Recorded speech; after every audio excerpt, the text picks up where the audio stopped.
Tales of the Little People with Drew, Part 2. You are listening to Brothers of the Serpent podcast.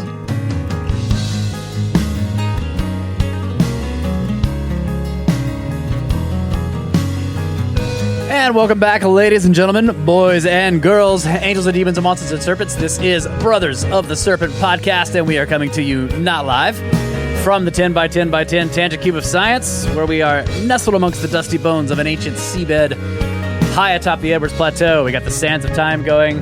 We got the bell of significance. Is that what that's called? I don't know what it is. I like that. Sands of time. We got the bell. Sacred bell. Yeah, the sacred bell. And we have Drew back again for part 2 of Tales of the Little People, stories of the Fae and the She. And just like, we went through some of this again. We went through some of this earlier on in the podcast, and it's so strange, but it is interesting how this mythology mixes in, and you can see connections to, I think we were talking about this last episode about how maybe we have sort of separated these topics into multiple different things. Like it's Bigfoot, it's poltergeist, it's it's aliens. But a couple hundred years ago, it was all the fairies. Mm-hmm. Yeah, that's definitely how it seems to me. And something that has occurred to me in going back and listening to that episode is that on the one hand, it's a cohesive worldview in which a lot of those things can be chalked up to a simple source of the Fae. But on the other hand, if you arrive at a place and already believe in the Fae, then it becomes a way of explaining away the things that are already there. I've talked about this with the arrowheads, I think, is where it came up. So it is worth noting that on the one hand, it could be that, well, if you already have that, then it becomes a convenient container to lump things in. But hold on. How do we know that the arrowheads weren't made by little people? I mean, come on. They're just laying around on the ground. We've made the assumption that we know who made them, but maybe some of them. And what's more... If you were to show up and those were there, would you not then go on trying to imitate how you would do that and develop a flint knapping system all your own, trying to imitate what the fairies had already done? Yeah. I mean, not to say humans didn't make them, but maybe some of them were made by the Fae. But the fairies made them out of dragon glass. That's right. Yeah. And of a quality that cannot be matched. And not that they made more than 10 men could make in a night. Okay, so I have prepared a short 1 page of notes in case anybody is jumping into this who by chance didn't listen to the last one. Just some general points of, I think, where we have landed in looking at the evidence so far. All right. So I think I'm just going to start with that, and then we'll get into some more sources. All right. So after part 1, we have evidence of consistencies across Europe and the UK spanning centuries. The little people are described as wearing particular colors, red, green, blue, and white being the most common. They wear clothing and perform tasks directly correlated to the culture of the people they live near, such that discerning which came first is seemingly impossible. The little people consistently reward behavior that is orderly and consistent, especially regarding important aspects of life, stoves, baths, and food being primary examples. In addition to clothing and daily home life, the good people are also closely associated with music and dancing, 2 other foundational elements of human culture. The culture and lifestyle of little people seemingly mirrors human culture with a clear hierarchy, relation to seasons, a reckoning of mortality. They die and they get injured. Scotty fell in the fire. There's no way around that. Yep. Money seems something they can acquire if desired, though it is unclear if that money is of much value to the good people. Little people are most active at night and have been known to do large amounts of work in a single night. Not everyone can see the little people, but the good folk are able to grant second sight or take it from people if they choose. Sometimes little people leave behind a physical thing like a cup or a flag, and that's usually revered. The little people live nearby and often within local land formations such as ancient tumuli, waterways, and hillsides. Their bodies are described often with juxtapositions. They appear solid but are hollow like a dough trough. Or they appear beautiful at first but are quite ugly, or they appear the size of a young child but with the face of a haggard old one. They're sometimes affiliated with making flint arrowheads. They're known to take people away forever into their fairyland, and historically, birds and little people have been at war. Those are the rough consistencies I've pulled out of all this so far. If y'all have any notes on that, any thoughts on that, that's where I think we've landed. And now we're going to move into some ideas of what people in the 19th century thought. Yeah, I guess the only other things I would add are, the other obvious ones, like they kidnap people. There's weird rituals surrounding them that are they. I don't know. It's the thing that strikes me a lot when reading these stories, and I've mentioned this before, is that the consistencies are strange in such a way where it's like you're like, this doesn't seem to be a product of somebody's imagination. And then there's consistencies across it that just make it interesting. Like, it makes you wonder if it's rooted in reality in some way. Like the eggshell, like, how you trick the changelings. Like they have these strange things. Like if you boil eggshells, then this thing that's pretending to be your baby will get so curious about why you're boiling eggshells that it will betray itself and say, "Why are you doing that?" And then you know that it's a changeling because suddenly a baby talks like an old man. Right. And this is like, it's just strange details like that are thrown throughout these stories that make it very interesting. And then the thing with iron, Yeah. and like people wonder where did why did they seem to fade from the world? Well, a lot of the stories say that they detested iron. Well, iron became, it's everywhere now. It's in all the metals, steel, everything. That's why we don't see the little. Yeah, people you're carrying anymore. devices around with steel, iron in it. So if they hated that, they're gone, or they've retreated. Yep. And then the mix with There's also weird things with food. There's always weird. Yeah. Like don't take like food and gifts and stuff from them. Or like And clothing. yeah. Mm-hmm. Yep. 100% agree. So that's where we're at. I feel like we're on solid foundation to really begin talking about this, to really begin looking outside of Europe and the UK. I feel like we covered a lot of ground last episode, got a lot of examples out there. I feel like anybody not familiar with this is caught up pretty quickly. And we'll be moving on from this sort of outside of the UK and Europe soon enough. But first, let's talk about Mr. David McRitchie. And his very rational explanation of what all these stories are. All right. So this is from, I had to find one source for him. He's written multiple books, and he is referenced as giving speeches in some of these other authors I'm about to discuss. But I pulled this directly from his 1893 work. I'm guessing this is pronounced Fians, but it might be Fians. Fians, Fairies, and Picts by David McRitchie. He is very influential. A lot of what he said became the foundation a lot of people were working against and commenting against in the years to come. I think his is the pygmy theory. In fact, I think that's what it gets shorthanded as. But so here we go. First, quote the beginning of his argument. The general belief at the present day is that of the three designations here classed together, only that of the Picts is really historical. The Fians are regarded as merely legendary, perhaps altogether mythical beings, and the fairies as absolutely unreal. On the other hand, there are those who believe that the three terms all relate to historical people, closely akin to each other, if not actually one people under three names. To those acquainted with the views of the realists or euhemerists, it is necessary to explain that the popular definition of fairies as little people is one which that school is quite ready to accept. But the conception of such little people as tiny beings of aerial and ethereal nature, able to fly on a bat's back or to sip honey from the flowers where the bees suck, is regarded by the realists as simply the outcome of the imagination, working upon a basis of fact. An illustration of this position may be seen in the Far East. There's a tradition among the Ainos of northern Japan that they were preceded by a race of little people, only a few inches in height, whose pit dwellings they still point out. But the pottery and the skeletons associated with these habitations show that not only were their occupants of a stature to be measured by feet rather than by inches, but also that by reason of a certain anatomical peculiarity common to both, the traditional dwarfs were very clearly the ancestors of the Ainos, a race which, though now blended, was once distinctly a race of dwarves. If one is to believe the earliest Japanese pictures of them, Similarly, the dwarves of European tradition are believed to have had as real an origin as the little people of the Aino legend, at any rate by those who hold the realistic theory. So, just stop briefly. He calls it a realistic theory. This is the realistic view of it. I mean, that's beautiful, right? Yeah. Yeah. Okay. Any attempt to reconcile the pygmies of the classic writers with actual dwarves of flesh and blood is outside my province.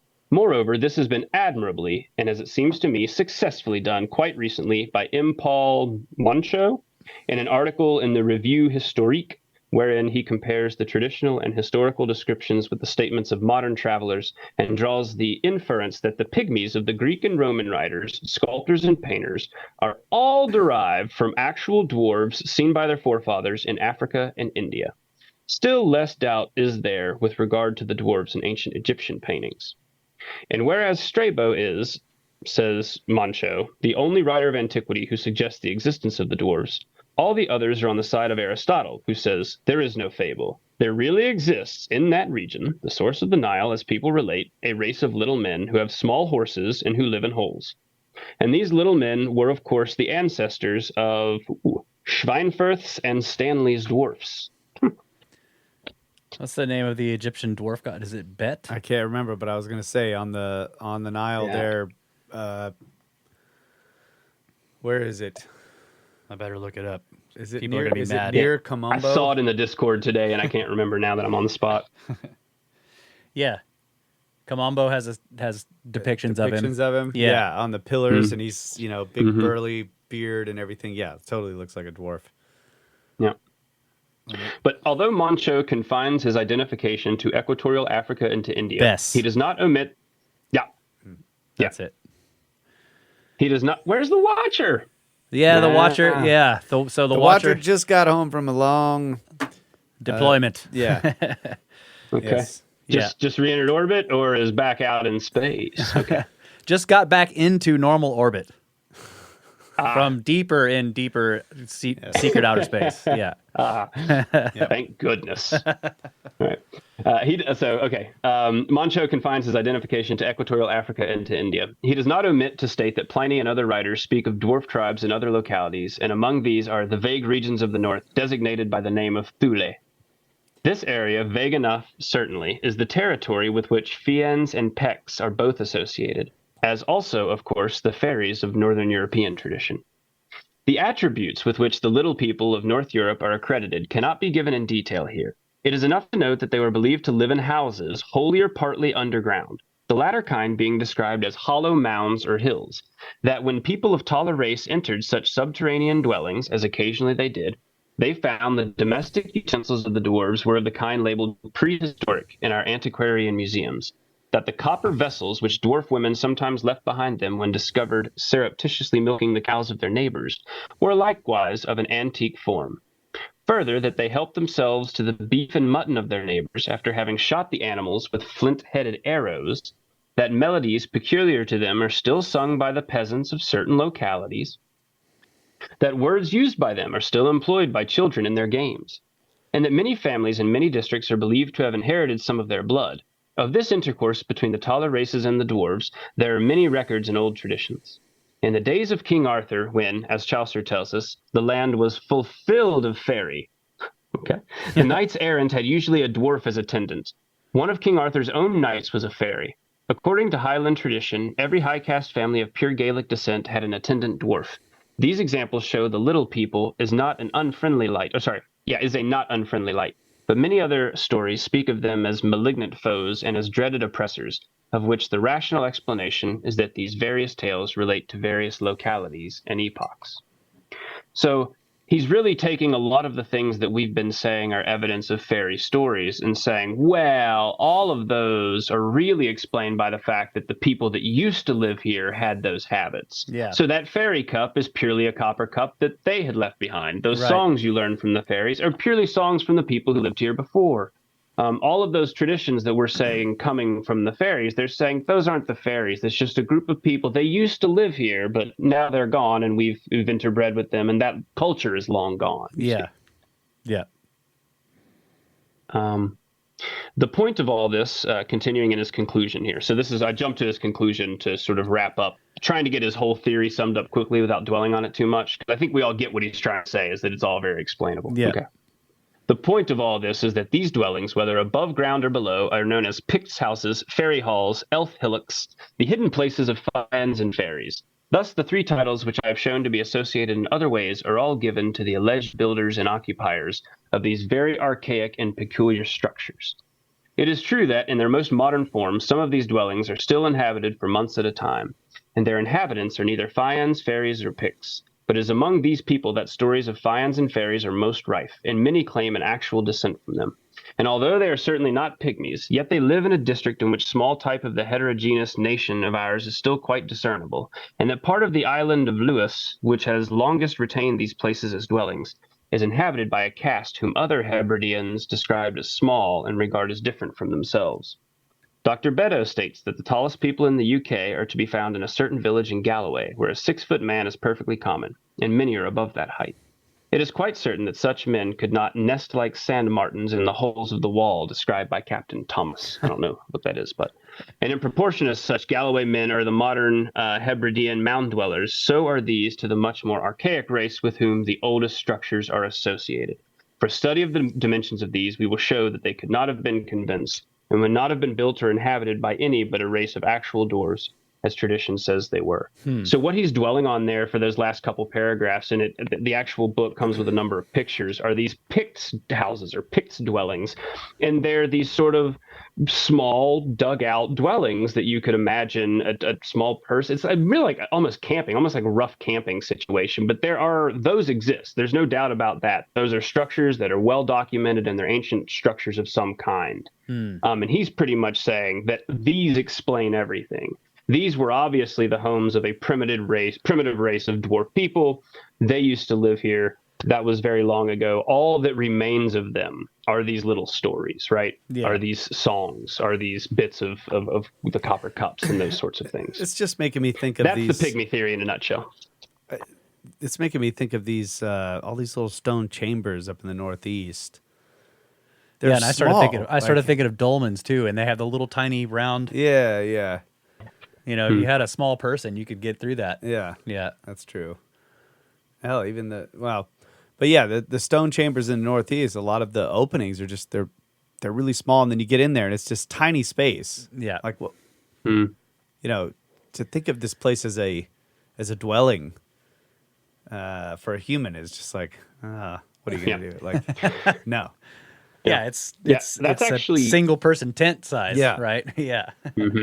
Yeah, I was going to say that was one of the weaker parts of his argument, I thought, were the pictures of it, where I actually think the idea of all that remains of the prior people or their stories and these songs and things like that, I could buy that. Yeah, and we've attached more to it over time. I could get that. Yeah. But the fact that you're just going to point to it and say, and the very people that developed these songs and this copper and all these things, they lived in these little holes. It's like, Yeah. I don't know about that.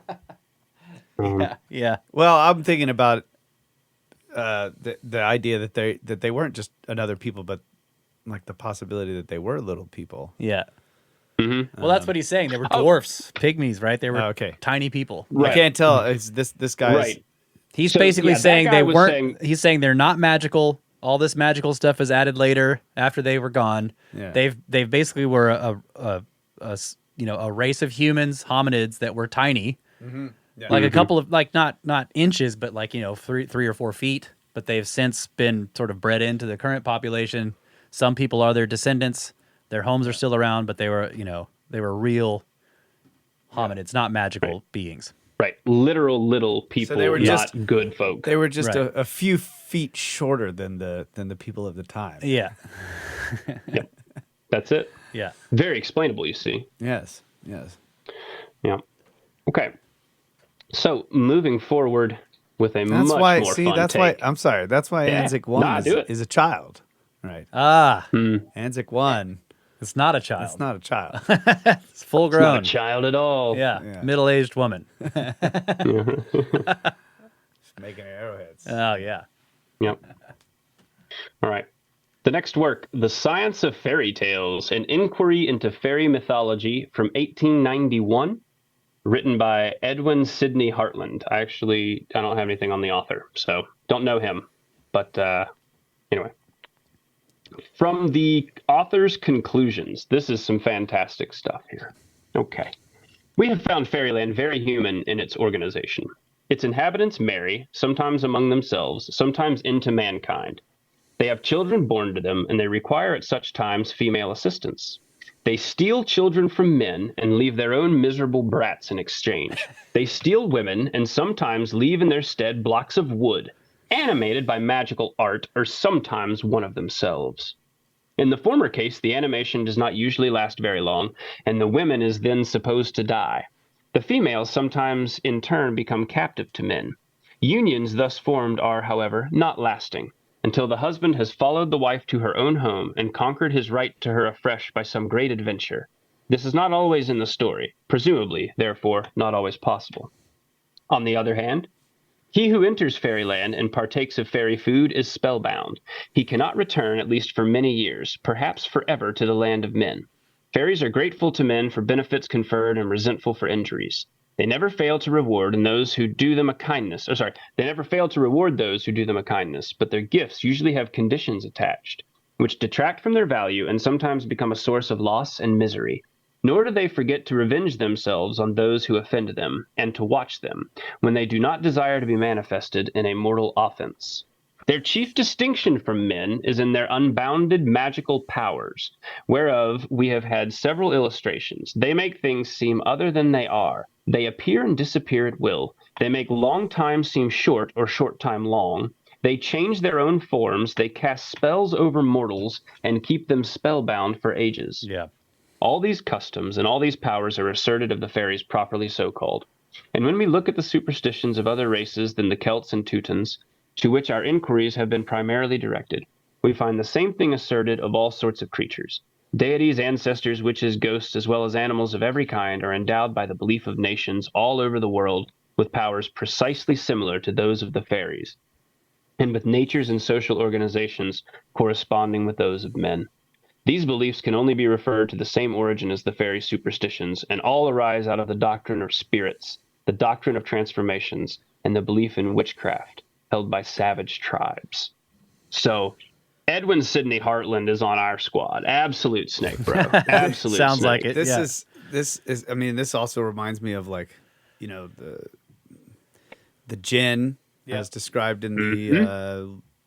I can't remember, lesser or greater key of Solomon or whatever. Solomon, I mean, they give you these gifts, and then but the gift has usually it costs more. It costs you more to accept the gift. There's no such thing as a free lunch. And they have they have all these magical powers. They're also in terms of the jinn, they can be small. Yeah. Right. You can. Well, they have Stuff them in a bottle. living space, but they have phenomenal cosmic That's right. powers. Like everyone knows this. That's right. Yeah. So I set that up there to now detail Edwin Sidney Hartland's takedown of Mac Ritchie. So the guy we just heard that said this is all very explainable, he's about to absolutely lay into him for 4 paragraphs. It's fantastic. Okay. But before him, he lays into this other guy named Liebrecht, or Liebrecht, I'm not sure. But I'm going to kind of summarize Liebrecht's theory real quick, just so we can include him taking it down. So the author then goes on at some length to discredit an author named Liebrecht. From what I gather, Liebrecht argues that the Swan Maiden myth, which is a very particular myth that's passed around, one of the stories, is, quote, nothing more or less than ghosts of the departed, rescued from the kingdom of darkness for a while, but bound to return thither after a short respite here with those whom they love. Liebrecht is arguing that the origins of this fairy lore lie in sublimating taboo subjects like death into stories where the taboo aspects are altered. So ghosts of the loved one become a swan maiden. So I couldn't find a good summary of Liebrecht, his theory, but that's effectively what he's saying. Okay. That these stories are taking subjects that are hard to talk about, that are hard to tell, and it may be even hard to tell children about, but hard to discuss, taking those and turning that taboo into a story that can be told. That's what he says is going on.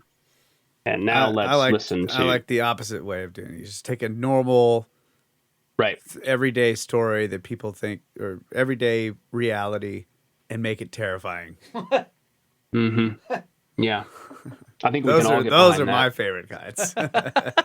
You know what I'm saying? Yeah. You probably do. All right, so Liebrecht's theory. So this Terrify is your children. Oh yeah.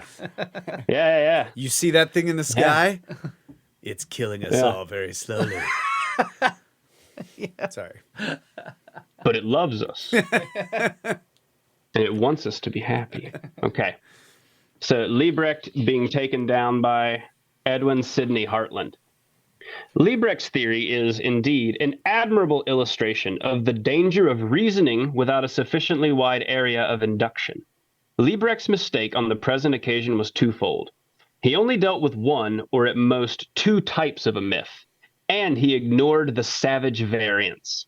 Had he taken into consideration other types, such as Hassan, the Marquis of the Sun, the Star's Daughter, those are variations of the Swan myth, so they're other tellings of that same story. Okay. Had he been aware of these savage variants all over the world, he would not have formed a theory so inconsistent with the facts, and so little fitted to solve the problems propounded, not merely by the phenomena of the Swan Maiden group, but by those of other tales in which supernatural beings intervene.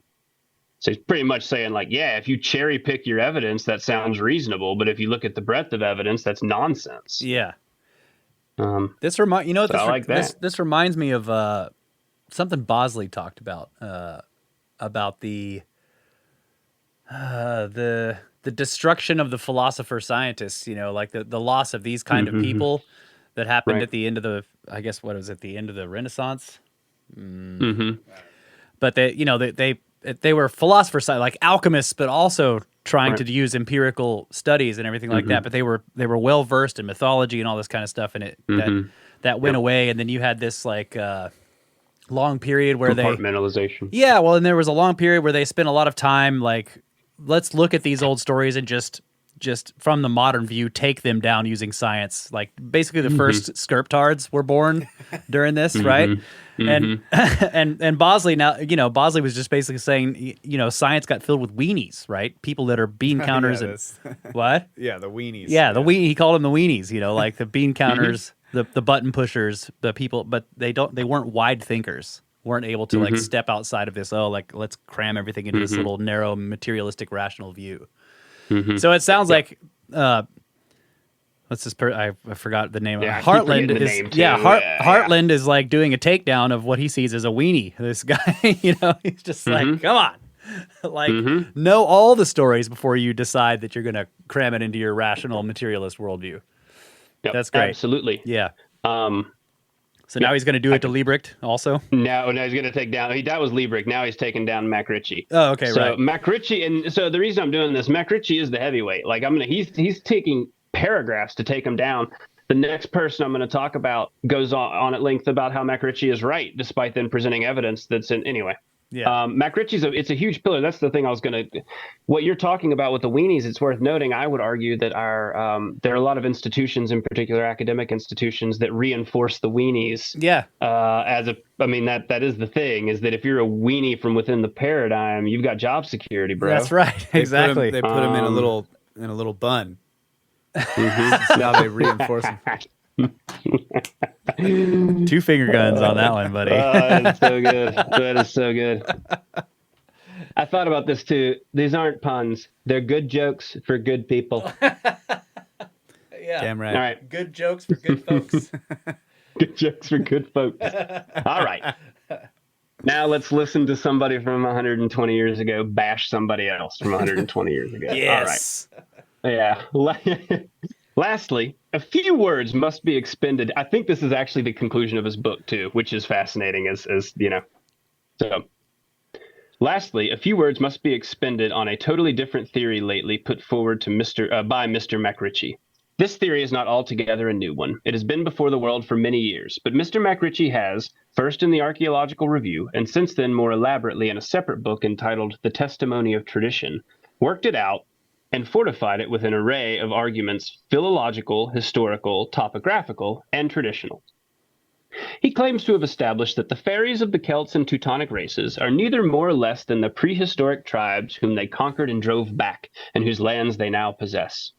He identifies these mysterious beings with the Picts of Scotland, the Fine of Scottish Highlands and of Ireland, and the Finns and Lapps of Scandinavia. And he suggests that the Eskimo, the Amos, and I know not what other dwarfish races are relics of the same people, while Santa Claus, the patron saint of children, is only a tradition of the wealthy and beneficent character borne by this ill-used folk. Primarily, his arguments are concerned with Scotland and Ireland. He builds much on the howes or barrows, called in Scotland pict houses, which in both countries bear the reputation for being the haunt the haunt of fairies or dwarves, and some of which seem to have been in fact dwelling places.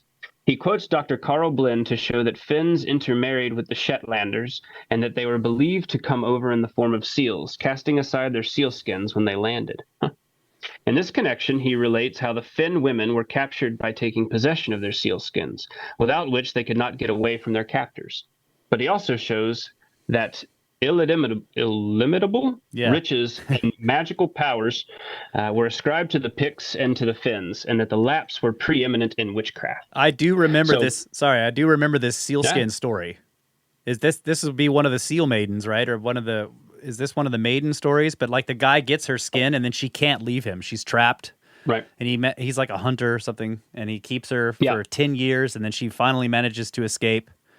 Yeah. Right. Yeah, so he's pointing at sort of evidence that other people have pointed to say this and that. Yeah. Yeah. So, sorry, I derailed you there. No, you're good, man. I'm just reading, you know. Derail all you want.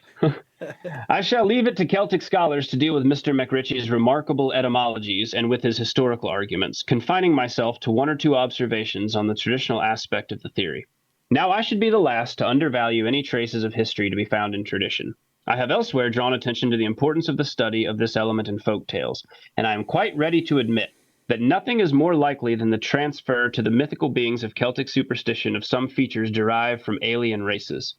Savages and barbarians are in the habit of imputing to strangers and foes in greatly extended measure that might of witchcraft they claim for themselves. And the wider the differences between themselves and the foreigners, the more mysterious to them are the habits and appearance of the latter, and the more powerful do they believe them. All this might account for many details that we are told concerning the dwarves, the Picts, the Finns, or by whatever other names the elvish race may have been known to Scots and Irishmen. But further than this I cannot go with Mr. MacRitchie. I hold his error, like that of Liebrecht already discussed, to be founded on too narrow an induction. This volume will have been written in vain, as it appears that that for Mr. MacRitchie, the vastly more important works of Dr. Tyler and Mr. Andrew Lang have been written in vain, unless I have made it clear that the myths of nations all over the world follow one general law and display common characteristics. There it is. I am not astonished to find, it really is. And this guy was on it, get him on the show. I am not astonished to find the Shetland tale of marriage with a seal woman reproduced on the Gold Coast and among the Dyaks of Borneo. But Mr. MacRitchie ought to be very much astonished, for he can hardly show that the historical Finns were known to these out-of-the-way places. It seems to me natural to find that in Scotland and Ireland fairies dwelt in barrows, and in Annam and Arabia in hills and rocks, and that both in these countries and in the Far East they inveigled unhappy mortals into their dwellings and kept them for generations, nay, for centuries. Yeah. That the Shoshone of California should dread their infants being changed by the Ninumbis, or dwarves, in the same way as the Celts of the British Islands and the Teutons too, dreaded their infants being changed, does not seem at all incredible to me. That to eat the food of the dead in New Zealand prevents a living man from returning to the land of the living, just as Persephone was retained in Hades by partaking of the pomegranate, and just as to eat the food of fairies hinders the Manx or the Hebrew adventurer from rejoining his friends on the surface of the earth. It is no way perplexing to me. But all these things, and they might be multiplied indefinitely, must be perplexing to Mr. MacRitchie, if he be not prepared to prove that Annamites and Arabs, Hebrews and Shoshone, New Zealanders and classical Greeks alike were acquainted with the Picts and Finns, and alike celebrated them in their traditions. The truth Mr. MacRitchie does not reckon with is that no theory will explain the nature and origin of the fairy superstitions, which does not explain the nature and origin of every other supernatural being worshipped or dreaded or uncivilized mankind throughout the world. And until he shall address himself to this task, however ingenious, his guesses, however amusing his philology, however delightfully wild his literary and historical arguments, he will not succeed in convincing any serious student. Man. Destroyed. Where's my... I mean... Done. That's brutal, right? I mean, that is brutal. But I mean, this reminds me, of just like the same type of thing as a lost technology or a lost civilization. Like, could all of these have a common, very traditions. ancient source. Yeah. Yeah. And that's why they're so similar. Not necessarily that these beings are being encountered. I mean, maybe they are, but I'm just saying, is it necessary that the beings actually have to be real, or could it be that there's some, hidden knowledge in these traditions, or that it was like a meme in a way, from very ancient source that just spread throughout all of these, and it just stayed alive through all these cultures. Well, I don't know. Maybe the thing I'm going to struggle with is just that book was written in, so he put together that argument in 1891. That was printed. You're about to hear some stories from just after that of people having firsthand experiences with these things. Yeah, so which then, but in particular, that lending to then. So I'm thinking in particular of Sabina Baring Gould, which is a few books ahead, maybe 2 or 3 books ahead. Yeah, we got Evan Wentz next. Yeah. Right. Yeah. So we got to touch on that, of course. But Sabina Baring Gould, when it comes up, and I will definitely dwell on this because Sabina Baring Gould lays out 3 incidents that happened to people he knows, and then Sir Arthur Conan Doyle references that right after. So it's really big to sort of the construction of what's happening.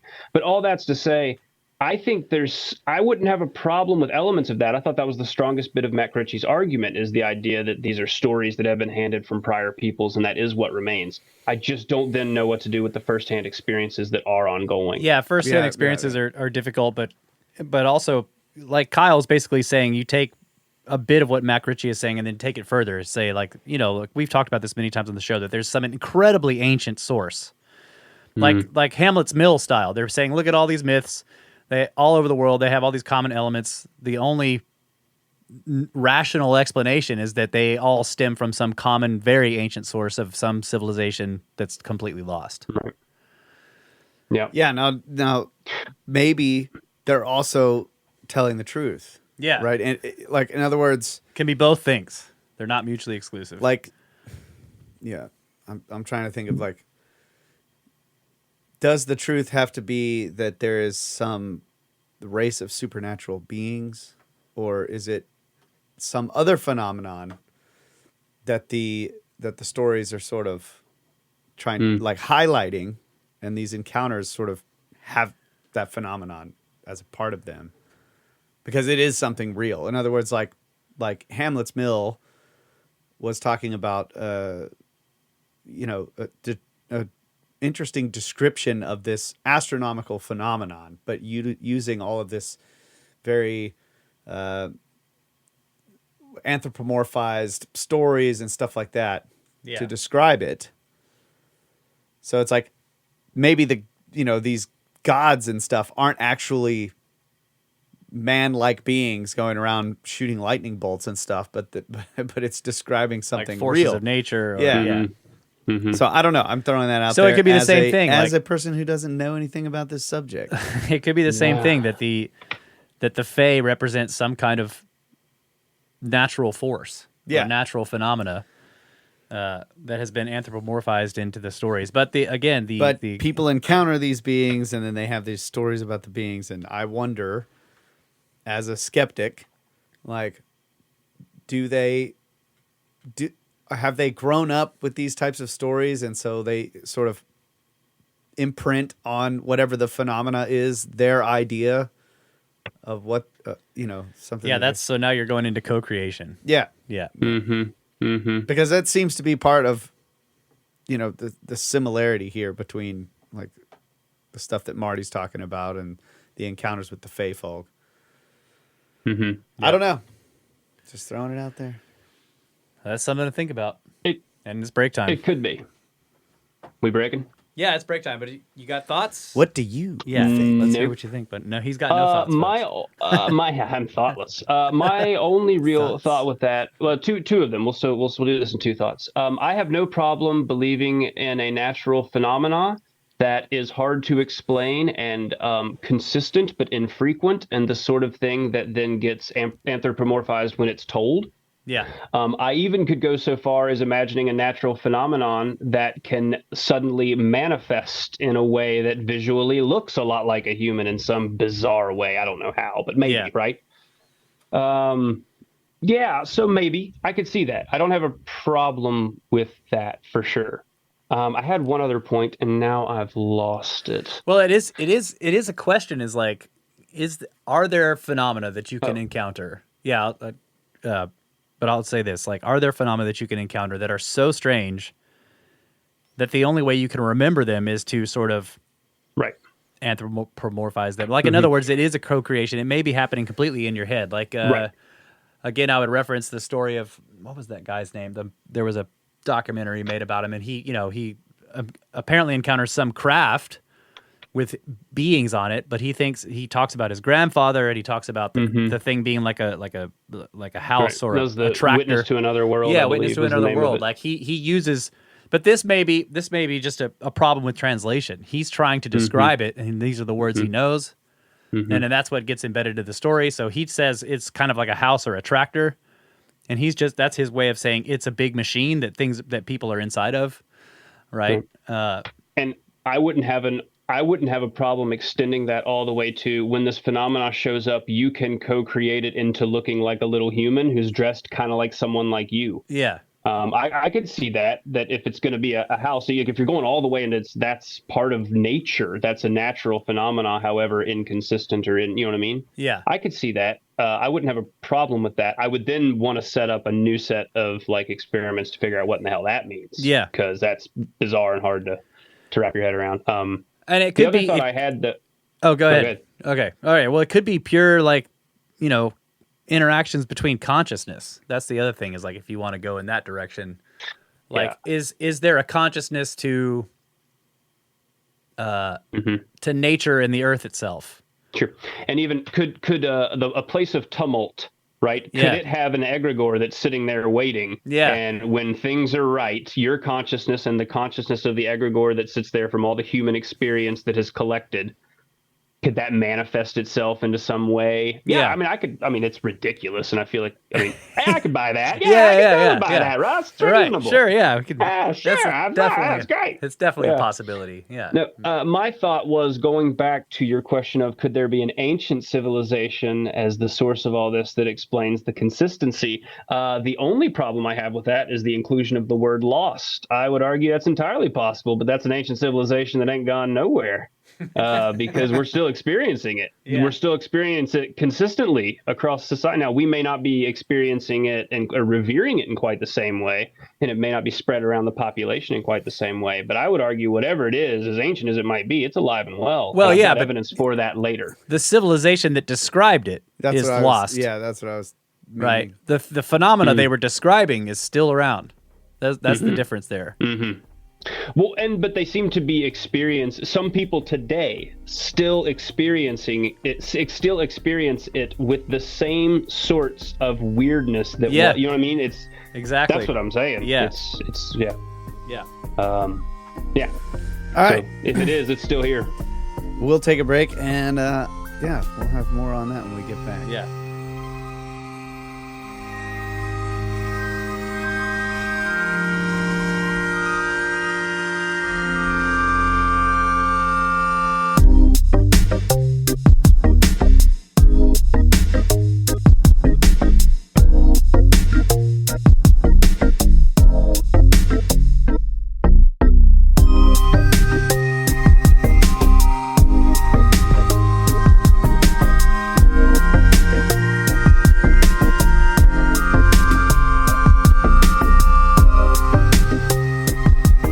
And we are back, ladies and gentlemen. Brothers of the Serpent podcast. Zero mistakes. Flawless execution. Perfect podcast. Perfect podcast. Every time. Absolutely. Yeah. 100%. I finished my cup of coffee. Is it time for the beers? It's now time for beers. All right.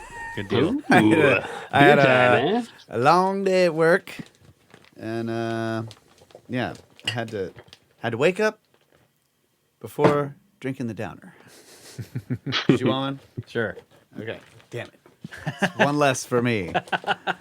It's just one. All I need is one. Quick shout out to Red Panther Brewing Company in the Mississippi Delta. Ooh, Hey. that sounds good. Um, Send us some beers. yeah, it's a fairly new brewery. It just opened up, but I have thought about that. I wouldn't mind doing that. Is that legal? Anyway, cheers, everybody. Cheers. So, all right, I have Wow, to you bring got that shipped all the way to Maine? That's amazing, bro. shout out to the brewers, man. Yeah. Absolutely. Okay, so I got to bring this up. I just doing my job, folks. But so, when was schizophrenia first? I don't know what you would call it. Like Diagnosed, invented, Identified. Identified as a disorder that was labeled and known as such, and made it into whatever Exactly. the AMA thing or whatever it's called. Exactly. So how do we know? Like, it goes both ways. Like, how do we know that schizophrenia, or I don't know, maybe it's what I'm talking about is people that see other people and interact with things that are not there for everybody else, right? Mm-hmm. So are those people actually engaging with reality in some other realm that the rest of us are not aware of? Or is it actually a condition of the human mind? And then how do we know that as you go back through these stories in the past that this is not, and even, the UFO phenomena to a certain extent, like the encounters, surely some of them are going to be people who are literally having some schizophrenia-like episode. And the other thing is, how do we know that this has to be a disease that's ongoing, or is it a disease? I don't know what it is. A condition, a psychological condition that's like ongoing with somebody. Is it possible to have one schizophrenic episode in your entire life? Yeah. As you can imagine, I'm an expert on schizophrenia. No, I don't have any damn idea, man. That's a great question. What I would say is mostly that I imagine schizophrenia as it was diagnosed, as it turned into a diagnosable condition. I imagine that would have included some of the other things that go along with the condition, and not just the interaction with things people don't see. There's paranoia, right? There's intense paranoia. There's a bunch of things that make it hard for you to live a normal day-to-day life. Yes. One of the things that's underpinning a lot of these stories is these people are living a day-to-day life that is fairly normal and regular, and then they have this experience, and then they go back to living a normal day-to-day life. The point, there may be a psychological condition that we have labeled as such. I don't know. I would also say it's possible that the thing we have come to understand as schizophrenia, and I'm way out on a limb of shit I don't know anything about here. What we have come to label as schizophrenia is merely what has happened as we have lost our relationship with the good people, right? Yeah. We've lost our relationship. So now our interactions with that plane, which is what Wentz is getting ready to talk about, our interaction with those beings is now one that's fraught with peril and paranoia and fear and disorientation, rather than meaning and purpose or some other, or just your work being done, I guess. So the same... well, I shouldn't say the same. A similar idea exists with the concept of the UFOs and the encounters there. Is that this is in other cultures and older cultures, they recognize this as a shamanic journey, that you were chosen by the spirits and you underwent certain painful things, but it was like a growing thing, and you came to it gave you powers, it gave you abilities, it gave you understanding of stuff. This is the cultural way of helping deal with possibly some kind of condition, some kind of mental condition, or you see what I'm saying? Yes. Like or, today we're like, oh, you have a bad condition and Yeah. you need pills. But the idea with the UFO thing is that Western civilization has lost that shamanic tradition, and so people who are being chosen by the spirit realm or whatever you would call it to become shaman, to have like this horrible experience because they have no framework to put it in. They have no teachers. Well, the framework that they're putting it in is I must be crazy. Yeah. And so then they become paranoid and like, yeah. Yeah. It's like- But It as if- the other thing I would say is that schizophrenia was really is more of an example rather than like, maybe this is schizophrenia. I'm just like at an example of some kind of episodic thing that happens with somebody possibly in their own mind. And that it's so similar from case to case that it can be diagnosed. This could be that. Yeah, And I would that's even, why it's similar throughout history. And the other thing that it reminds me of is like a hallucination, from mushrooms or LSD or DMT. Like they all have similarities that anybody who's had those, who have done those, like anybody who's done mushrooms can relate to somebody else's experience, because it's like, well, there's a lot of similarities. Yeah. So I'm just throwing it out there. Absolutely. And I would add, just, I guess, as another sort of layer on top of that, or a wrinkle to that, one could argue, I'm not arguing, but one could argue that the culture we find ourselves in is one in which what we're now calling schizophrenia, these experiences where you regularly experience people from another realm, we do not encourage that, and we say that is bad, and we need to get away from that. Whereas cultures that have fostered this fairy faith may be going, let's have a worldview that accepts those and fosters those and allows for those, because they seem to be ever present also. Yeah, like and those are absolute inverse ways of building a culture. Exactly. I mean, inverse ways of building a culture. It's a good point. Like you could say that those people have been given the gift of sight, or what what did they call it? The Second sight. Second sight. Yeah. Third eye. And so 100%. for the person dealing with it, their society isn't telling them that they're insane. Yeah. Their society is saying, "Hey, you've been given this gift. You just need to accept it and learn to cope with it." Don't eat their food, Yeah, just don't. but otherwise you're okay. Yeah. No. Did you see that That's copper interesting. kettle, though? Yeah. Pretty cool. Sorry. Yeah, I get it. So you're saying that one culture has a healthy way of addressing this in such a way that the person who has the problem or the condition or whatever doesn't become crazy and paranoid. Is that what you're saying? Yeah, yeah. Because their culture is giving them a way to view it without it being combative with So I'm trying to say it from both sides. That's what I'm saying. You can look at it from either side. You could say it's totally within the person's mind, Yeah. and in which case, the old culture that developed a sort of folklore around it still was helping deal with the condition in a more In a healthy positive way. Yeah. or that it is really something. And today we're just telling the people you're insane. Yeah, you're crazy. Yeah. Mm-hmm. Right. Both Both are ways our bad. civilization reacts to it are bad. Yeah. It doesn't matter if it's Yeah. Okay, I get it. Yeah, good point. And maybe this is undiagnosed in our modern society. Like this particular thing, like UFO encounters, or these types of fae folk or poltergeist or all that kind of stuff. Yeah. If so, the scientific community doesn't really accept psychology Yeah. so much. I mean, I guess it is accepted as a science, but it's not, Soft like science. like the soft science. Like the physicists are like, Yeah, yes, it's mushy. right. Yeah. But they have seen patterns. They observe patterns, and then they start recognizing those patterns. Then they give that pattern a name, and they start studying like how to deal with it. So Yeah. maybe this is just another set of patterns that hasn't really been. See, modern day psychologists probably look at that and it's just like, it's just a bunch of old fairy tales. Seriously. Yeah. And I would also point out that both the shamanic cultures and our modern one choose to deal with this situation with drugs. Yeah. It's just that the shamanic one is like, we'll give you drugs to make it more happen more, and ours is like, we'll give you drugs to make it stop. Right? Yeah.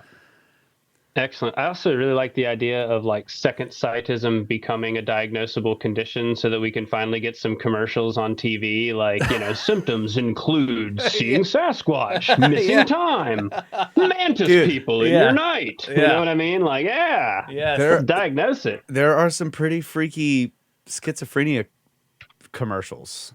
Like, Oh, really? yeah. Do you remember that? Man, there was I the haven't seen TV now in years, but well, I didn't all either, right. but I heard it on a podcast. Like, it's a clip from the television commercial on a podcast. But it was like, do you hear voices? And then you like this you can hear, like, they put all these scary voices in the background. It's like, and it's, some drug they're promoting. yeah, It's crazy. seems reasonable to me. So yeah, what you're saying is actually does happen. Yeah, I believe it. All right. So we're going to jump into a book you may have heard of, The Fairy Faith in Celtic Countries. Never heard By of it. W.Y. Evans Wentz. This is definitely, hands down, if you're going to read a book on this stuff, this has got to be the source to go to. If you're Yeah. going to read just one, it's fantastic. It's well written. I'm going to talk about the author for just a second too, but this is a book. You can send this one to normies and people with degrees because it's an academic book, and it's full of fantastic stuff that we're going to discuss. I haven't done too many of the stories from this. I actually have it noted here. Brothers of the Serpent, episode 71. Yeah. For further discussion on this book. All right. So I'm going to hop in and describe a little bit about Mr. Evans Wentz. So this is his Oxford doctoral thesis. Hold on. The heart of the book is We don't hop in on this We don't podcast. hop. Shit. Yeah. We don't pop in. We don't hop up. Right. Yeah. Right. Right. Allow me to is slither serious. into the text. Oh, yeah. There we go. All right. Yeah. Good. Got to keep me on my toes. No. On your Scales. toe, just one toe. On my toe. All right. The heart of this book is the ethnographic fieldwork conducted by Evans Wentz, an invaluable snapshot of the fairy belief system taken just at the cusp of modernity. There are regional surveys of the fairy faith in Ireland, Wales, Scotland, Brittany, and the Isle of Man. Evans Wentz later went on to become one of the leading authorities on Buddhism and published many of the key documents of Tibetan Buddhism, including the Tibetan Book of the Dead. That's just worth noting. Yeah. This dude's awesome.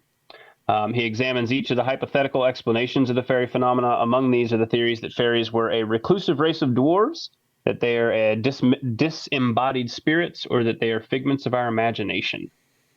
We come away from the study with a multidimensional view of the fairies who, much like the gray aliens of UFO belief, inhabit a narrative which seems too consistent to be the product of insanity, yet too bizarre for conventional explanation. That's from the dude who runs sacredtext.com, but I thought it was a pretty reasonable explanation of where we're at. Yeah, I like that last sentence there. Too consistent to be the product of insanity. Mm-hmm. Yeah. Yep. Fine. Yep. He just trashed my Right, whole yeah, I was theory. going to say, to answer your question, this fella from sacredtext.com has an opinion, Well, buddy. that just goes to the other end of the argument is that Yeah. that what we are maybe what we're calling this schizophrenia is not insanity. It's That's- these people are yeah. dealing with a That's- reality that most people can't see. They have second sight. I'm trying to appeal to the Skirps as well as Yeah. the snakes over Yeah. here. Right. Like it's Wow. let's because we can come together on this, right? Yeah. We just need if to there's anything we can agree on, it's the good people.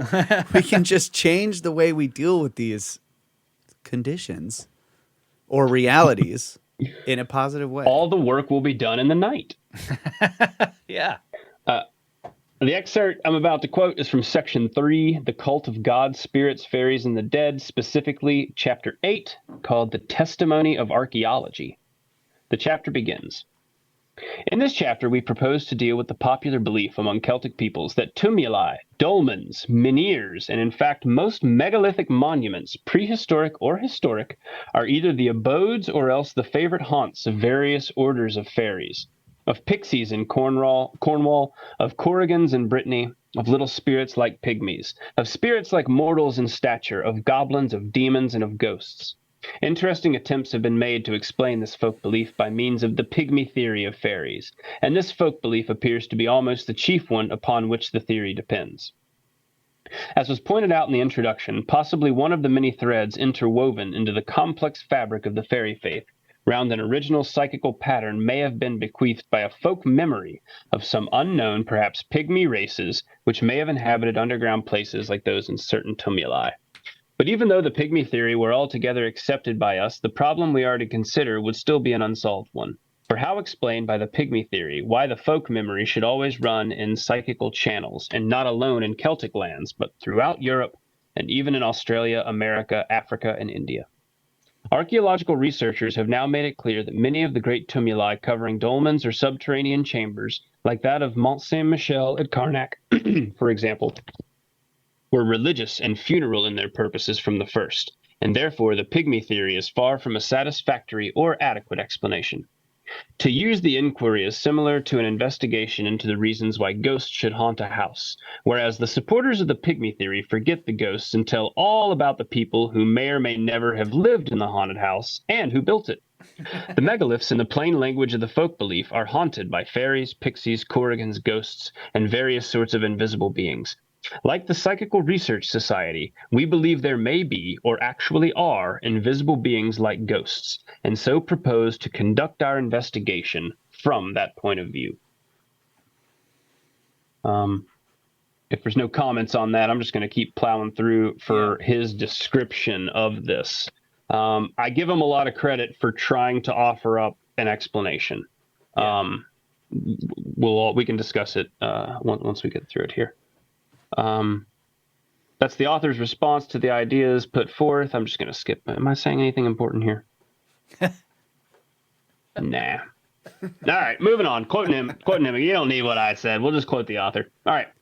There seems to have been always and everywhere, or nearly so, a belief in a race, neither divine nor human, but very like to human beings, who existed on a plane different from that of humans, though occupying the same space. This has been called the astral or the fourth dimensional plane.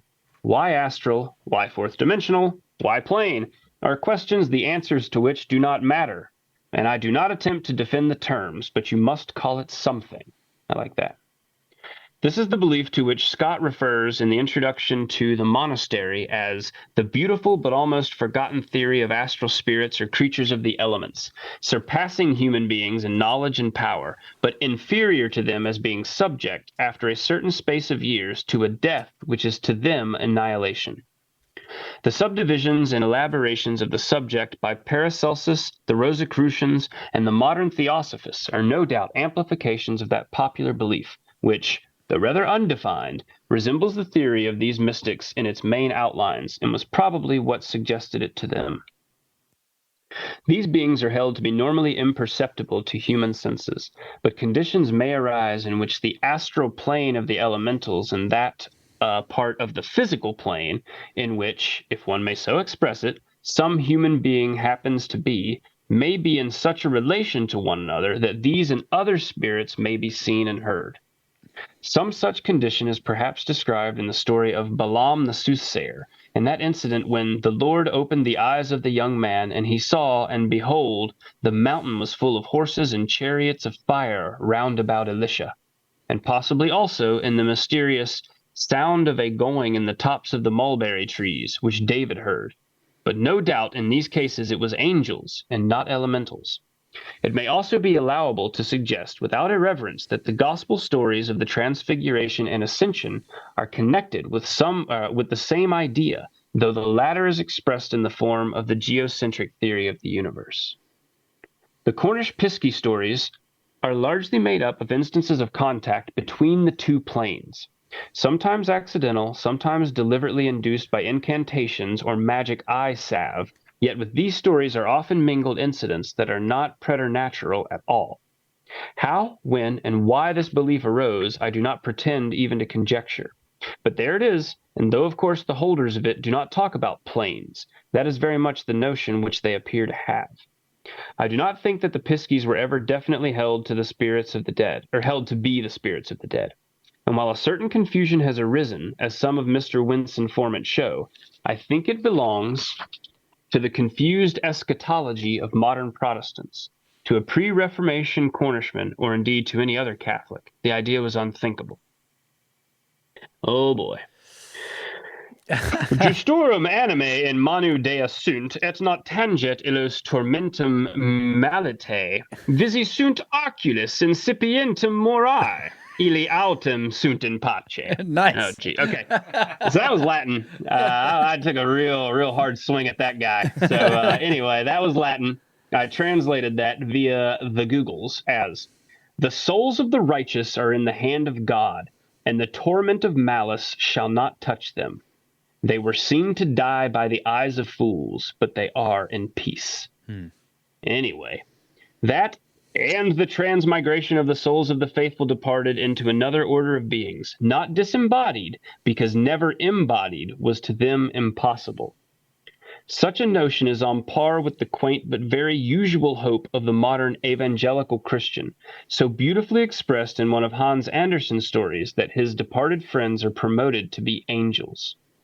There may be, perhaps, an idea, as there certainly is in the Breton death faith, that the spirits of the faithful dead are all around us, and are not wrapped away in a distant paradise of purgatory. This may be a pre-Christian origin, but does not contradict any article of the Christian faith.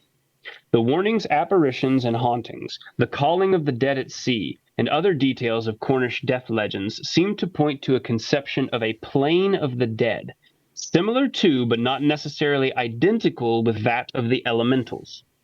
Under some quite undefined conditions, contact may occur with the physical plane, whence the alleged incidents. But this Cornish death faith, though sometimes, as commonly in Brittany, presenting similar phenomena, has in itself nothing to do with piskies. And as for the unfaithful departed, their destination was also well understood, and it was not fairyland. There are possible connecting links in the not very common idea that piskies are the souls of unbaptized children, and in the more common notion that the Pobelveen are not the disembodied spirits, but the living souls and bodies of old pagans, who, refusing Christianity, are miraculously preserved alive, but are condemned to decrease in size until they vanish altogether. Some authorities hold that this is the race and not the individual, which dwindles from generation to generation. The last idea, as well the name pixie, gives some probability to the conclusion that, as applies to Cornwall, Mr. Macritchie's theory represents a part of the truth, and that onto an already existing belief in elementals have been grafted exaggerated traditions of a dark pre-Celtic people. These were not necessarily pygmies, but smaller than Celts, and may have survived for a long time in forests and hill countries, sometimes friendly to the taller race, whence come the stories of piskies, working for farmers, sometimes hostile, which may account for the legends of changelings and other mischievous tricks. So he seems to go both ways there, right? Yes. Yeah. Yeah. I think that is evidence. That's a smart fella right there. Yeah. Very, very much better educated than myself. Probably better educated cumulatively than the three of us put together. He walked all over and did a bunch of ethnographic research. He read everything there was to read about it, and that is what he wound up with. There's another plane. Some of them are people who died. Some of them are unbaptized Christians, and sometimes you interact with them. Yeah. That's as good a guess as any, I guess. Yeah, and that the other point that he makes here is that there was like a kind of a confusion with the advent of Christianity, and I think you pointed this out in the previous episode. But that that the older legends are not saying that these things are dead people. There may be some kind of similarity because there seems to be a plane where some spirits of the dead may end up, but they aren't the fairies, right? That the fairies are a distinct thing, and like he points it out in like that in the same way that angels have never been embodied in a human body, right? The old beliefs in the fairies never thought that they were ever humans at one time. Yep. That they've always been in this halfway sort of in between the divine and the mortal. Mm-hmm. Yeah, he's definitely working with some sort of an understanding or a paradigm of a hierarchy of beings. Yeah. that is itself hard for me to wrap my head around. Yeah. I sort of understand that he's using a body of evidence to arrive at a conclusion that fits the evidence, and so I give him a lot of credit for that. But it's still a bit of like, what in the hell have you really told me here? Yeah. You know? And what do I do with that?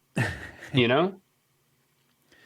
Like, if you don't have second sight, you don't have to do anything with it, I guess. I don't know. I guess. Yeah. I mean, like, that's the other thing is like, that's interesting about this. If we just take for granted, for sake of argument, that these things are describing something that does exist, that is a real thing, and it is on some other plane, like you said, like whatever words you want to use, fourth dimension, astral, it doesn't matter. You're trying to describe something that's different from this material realm where we live. Well, if this thing is real, how does that affect everyday life for people who can't see them or interact with them? Does it? And I would say that the effects are there, but they're different than the effects it would have on somebody who can directly interact. Like somebody who has the second sight, who can see them clearly, it would have an effect on them in their mind. It changes their life sometimes. Like people who have UFO encounters, it totally upends their life. Sometimes it gives them abilities or makes them able to see it more. But for all of the rest of us who can't or don't have the second sight, we're surrounded by the culture. And there's all of these subtle influences, just embedded in the everyday world. Remember the episode with Laird Scranton where he was talking about how like there's these cycles where the two worlds are like merging together and then separating apart, and like I'm just trying to I'm always trying to think of like how does this work, like yeah, the stories are great, but my brain always goes to like, okay, if both of us are in the room and you can see this thing and hear it and I can't, then it's not making sound or light, right? So this is, are we really just describing something that's directly interacting with your mind, or is there some whole other physics going on that is, and then suddenly your body has the ability to like pick up this other waveform passing through a medium, and then your brain just sends that like, well, let's just jam that right where the optic nerve should be, and you think you're seeing it. Like, I don't know. I just, it's hard for me to accept that that's what's going on.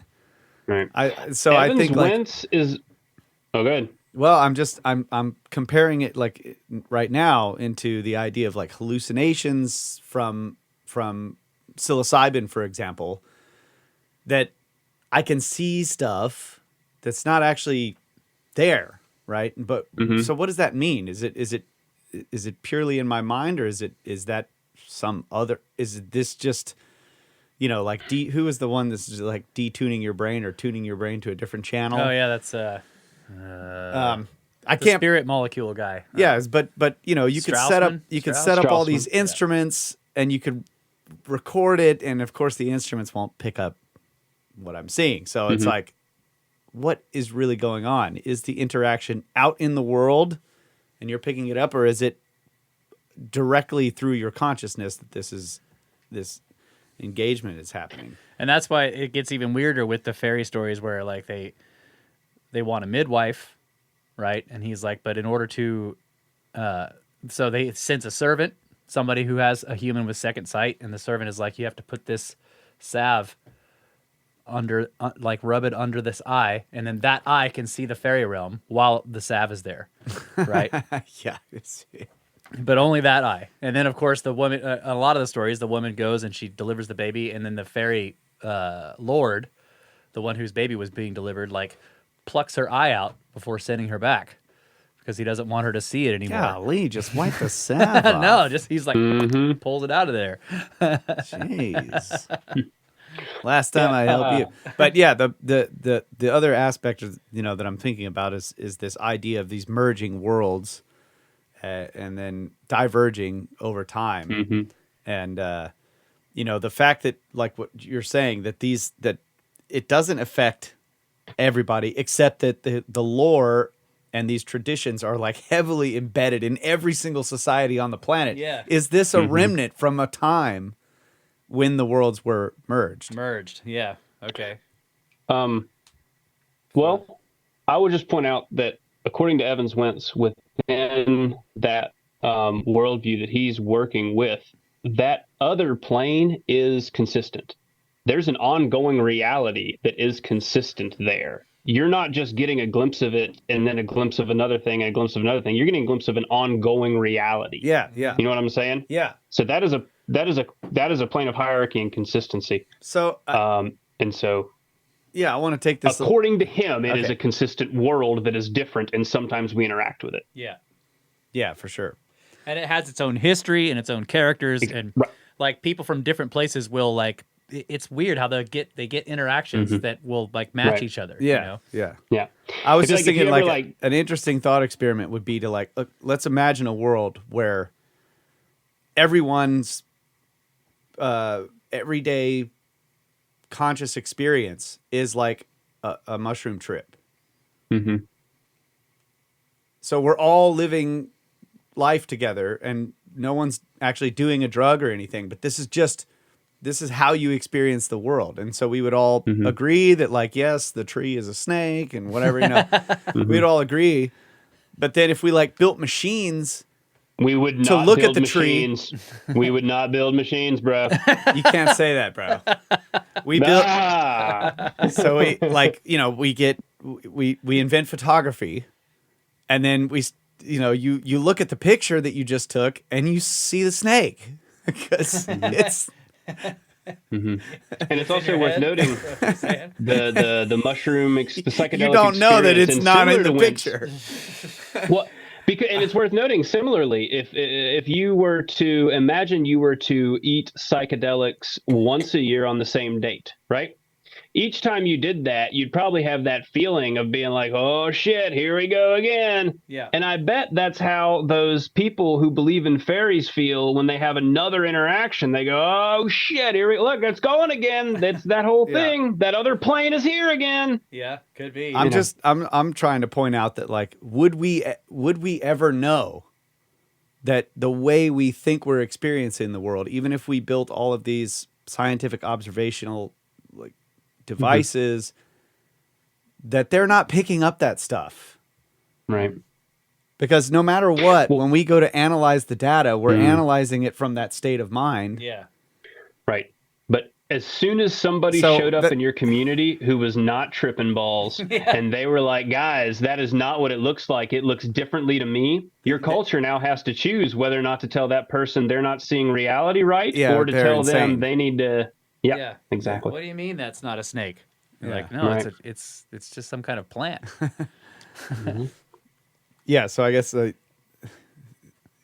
can we even, with all of our instruments and all of this stuff, can we actually know what reality is? Like, how do we don't have any frame of reference outside the box. Well, and that's the thing is like this idea of, you know, like all the ghost hunting stuff, right? They're like, oh, let's get cameras in there and like, but if there's some sort of, if the only way you can see ghosts is like some kind of like interaction in your mind or whatever, and your mind is not seeing anything, and then you take a picture with the camera and you look at the picture, you're still not going to see it, right? Yeah. Even if it was there. Like, is the camera picking it up, or is it just your inability to perceive it? That's sort of the same question that you're asking, right? Yeah. Yeah, but right. How like many it's- photographs actually have spirits and pixies in them? We just can't see them. Even in the you look at the photograph, you just don't see it there. But the camera picked it up, and it's in the picture. That's kind of what I'm saying. That's why all the UFOs It's- and the Bigfoots are all fuzzy, it's right? easier- Because we're actually not able to perceive it. That is a clear picture of Sasquatch. But when you look at it, it's fuzzy and weird, and you can't identify it. It's harder to, well, like, how do I say this? It's like you're saying that like we're not seeing something that's there, Yeah. and I'm saying it would be. That's why I'm putting it in this other way. That it's like because our state of mind is adding these features Yeah. to reality, Yeah, and like the feature could be like you're saying, like a block, like a wall. yeah. So we like the way science describes, a hallucination is that it's all in, it's entoptic. All these designs and patterns are inside They're you. built into your. So you're adding it. So, Yeah. if I took a picture with a camera to see, is it really there? And then I turn around and look. Yeah, and you're like, oh, I see all the patterns. Yeah, It's in the picture too, bro. All right, well, we're at another break. Yeah. All right. Sorry about the sidetrack. This is it's what happens to all my good. brain when we get on this stuff. So, all right, we'll be right back. Yeah.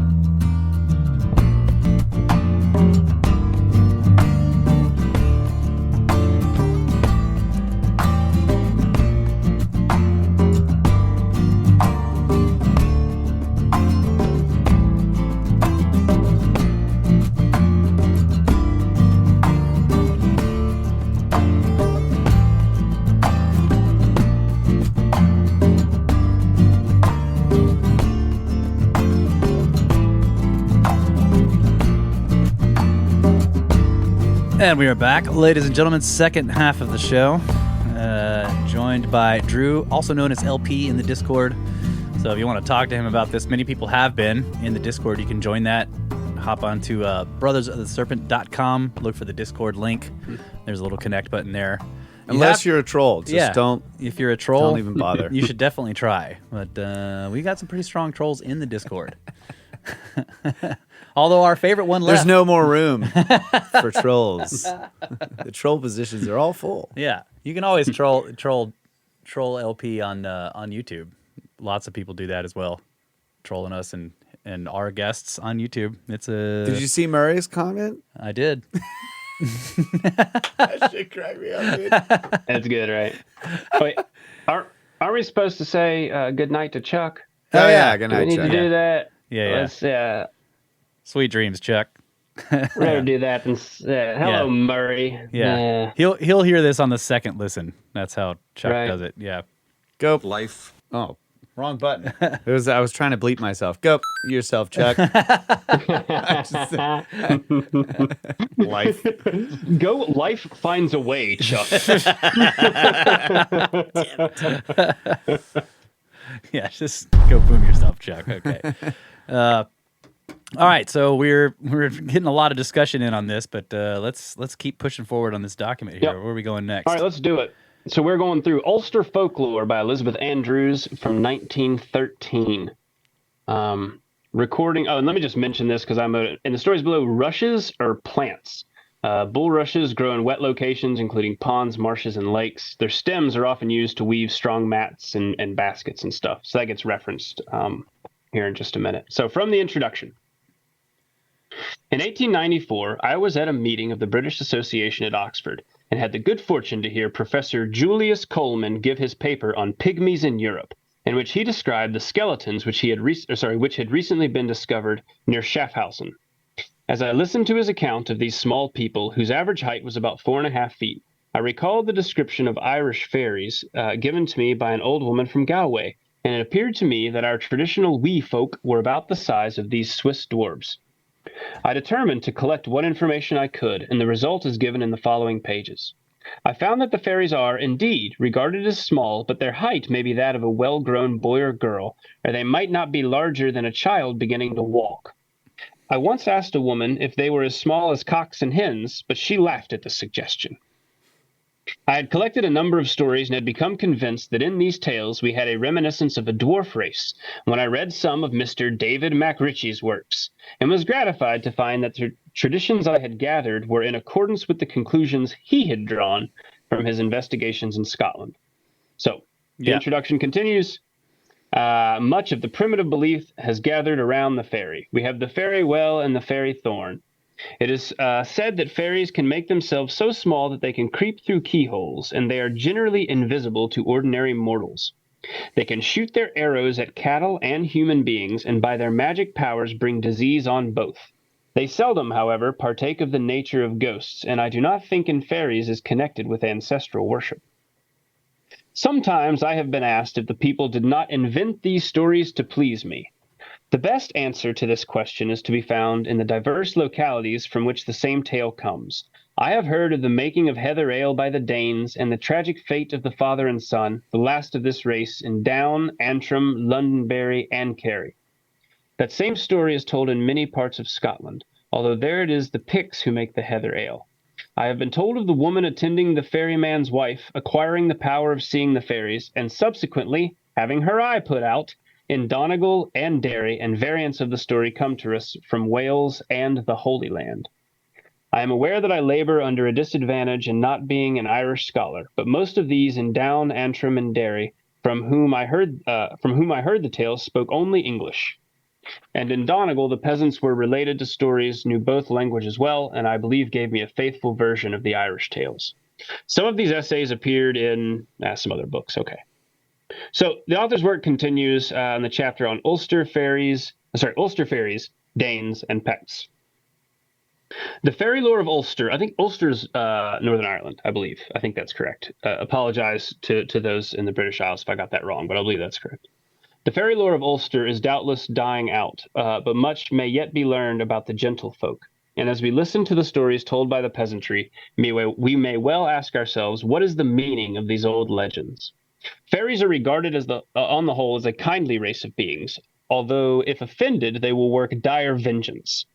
They have no connection with churchyards and are quite distinct from ghosts. One old woman who had much to say about fairies, when asked about ghosts, replied rather scornfully that she did not believe in them. The fairies are supposed to be small, wee folk, but we must not think of them as tiny creatures who could hide in a foxglove. To use a North of Ireland phrase, they are the size of a lump of a boy or girl, and have been often mistaken for ordinary men or women until their sudden disappearance marked them as unearthly. A farmer in County Antrim told me that once when a man was taking stones from a cave in a fort, an old man came and asked him, would it not be better to get his stones elsewhere than from these ancient buildings? The other, however, continued his work, but when the stranger suddenly disappeared, he became convinced that his questioner was no ordinary mortal. In afterlife, he often said sadly, he was a poor man and would always remain a poor man because he had taken stones from that cave. That cave was no doubt a souterrain. An elderly woman in County Antrim told me that when a child she one evening saw a little old woman with a green cloak coming over the burn. She helped her to cross and afterwards took her to the cottage where her mother received the stranger kindly, told her she was sorry she could not give her a bed in the house, but that she might sleep in one of the outhouses. The children made Granny as comfortable as they could, and in the morning went out early to see how she was. They found her up and ready to leave. The children who had first met her said she would again help her across the burn. But wait, she added, until I get my bonnet. She ran into the house, but before she came out, the old woman had disappeared. When the mother heard of this, she said, God bless you, child. Don't mind Granny. She is very well and able to take care of herself. And so it was believed that Granny was a fairy. I have also heard of a little old man in a three-cornered hat, at first mistaken for a neighbor, but whose sudden disappearance proven him to be a fairy. In the time of the press gang, a crowd was seen approaching some cottages.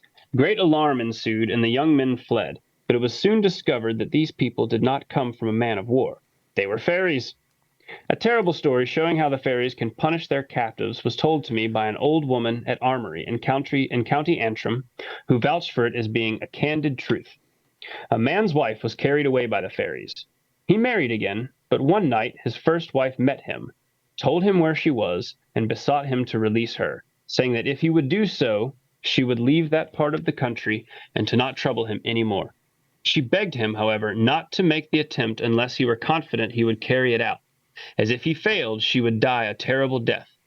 He promised to save her, and she told him to watch at midnight, when she would be riding past the house with the fairies. She would put her hand in at the window, and he must grasp it and hold tight. He did as she bade him, and although the fairies pulled hard, he had nearly saved her when his second wife saw what was going on and tore his hand away. The poor woman was dragged off, and across the fields he heard her piercing cries and saw next morning the drops of blood where the fairies had murdered her. Another woman was more fortunate. She was carried off by the fairies at Cushendall, but was able to inform her friends when she and the fairies would be going on a journey, and she told them that if they stroked her with a branch of a rowan tree, she would be free. They did as she desired. She returned to them, apparently having suffered no injury. In the course of time, she married. This story was told to me by a man 90 years of age, living in Glenshek in the north of County Antrim.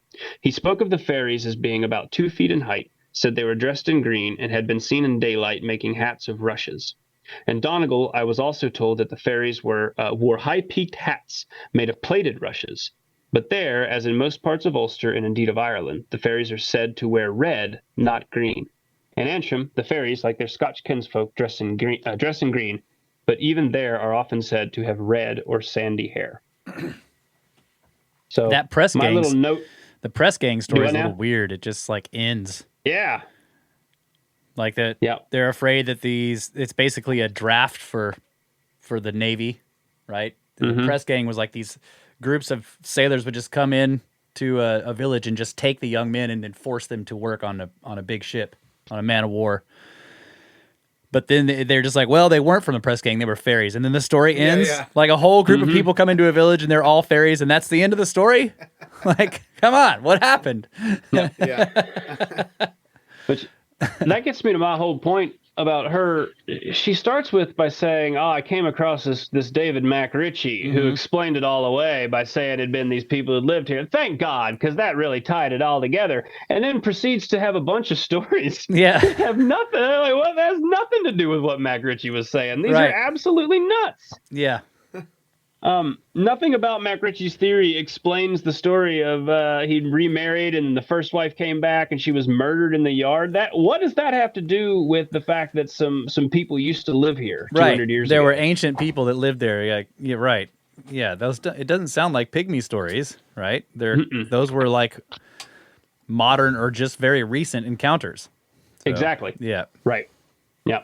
Which is what I'm going into with the next work in particular, Sabina Baring Gould. This is one that has three in particular, which I will talk about. He touches on them one after the other. 3 stories from people alive and well that he knew who had experiences. And so that's what I think is fascinating, is where the rubber meets the road with all this is when you've told a collection of stories, you can conjure up an idea. To then talk to someone who's had the experience, it's I don't know, it's very hard to keep it all in a cohesive worldview. So if y'all have any commentary on that last one, I'll move forward. But you got some, Kyle? Well, the only not commentary on the stories, but it's hard to separate the experiences from the prevalence of the stories in the culture. So that's what I'm saying. You mean that we may be getting stories of more modern experiences that are already being influenced by previous older stories. Yeah. Is that what you're saying? Yeah. Yeah. So they're putting them in this context because they have these stories. Yeah. Yeah. Like that's like you see something in the woods and the kid is like, it's a fairy. Right. The old woman disappeared. She must be a fairy. So This big group of people is not a press gang. They're fairies. If the folklore wasn't so rich, they wouldn't have that to say. So it's like, what story would they tell? Well, the old lady, she was there and then she wasn't there. But I mean, that's what I'm saying. It's hard to separate that. It's the same problem with the UFOs, right? Like people see something in the sky. They're like, it's aliens. Yeah. Yeah, I get it. So, all right, this document that we're reading from, I wound up with probably, I don't know, half a dozen or 10 sources that didn't really fit into this whole thing. And so I lumped them on at the end under additional resources. I'm actually going to go ahead and read one because it deals directly with this. And this is a direct quote from another podcast called Penny Royal, Season 1, which I believe I heard of because of this podcast. Dude wrote in and said, hey, I just did this. And I went and listened to it. That's absolutely nuts. I only listened to Season 1. I haven't heard Season 2 yet. If anybody's interested in this weird firsthand account stuff, go give it a spin. Good luck turning normies onto that one. But anyway, I've tried and it did not go well. But I'm just going to read some specific quotes because just as a short quote from it, because this is exactly what you're talking about, Kyle. This is from 2018 or 19, right? In America. Okay. Pennyroyal Season 1, Episode 5, around the 9:45-minute mark. So we get there and we start to realize, well, there were these caves. This mammoth cave system runs the entirety of Kentucky. Wait, hold on.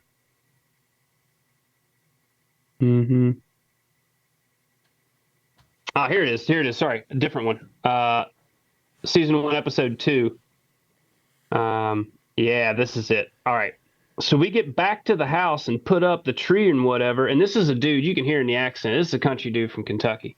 We get back to the house and we put up the tree and whatever. And then that whole night, like, I can't really go to sleep, you know? I keep getting that feeling. And so it's dark. Everybody's gone to bed. I'm laying there in my room. And when the street light would kick on, it just shined right through the shutters there on my window, you know? And so I turned up and I'm looking out there and I see these fucking little white critters, like about 3 feet tall, run from the barn up to the street lamp. And they're like jumping up, trying to catch snowflakes and stuff like that. Coming up and he pecking on the wall right below my window there and stuff.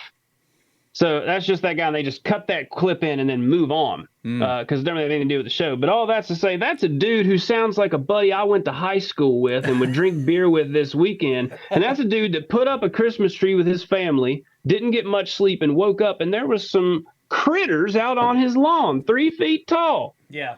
My point is that dude, I seriously doubt that guy's living in a fairy faith system with stories about it. He's just living out in the hollers in Kentucky. Yeah.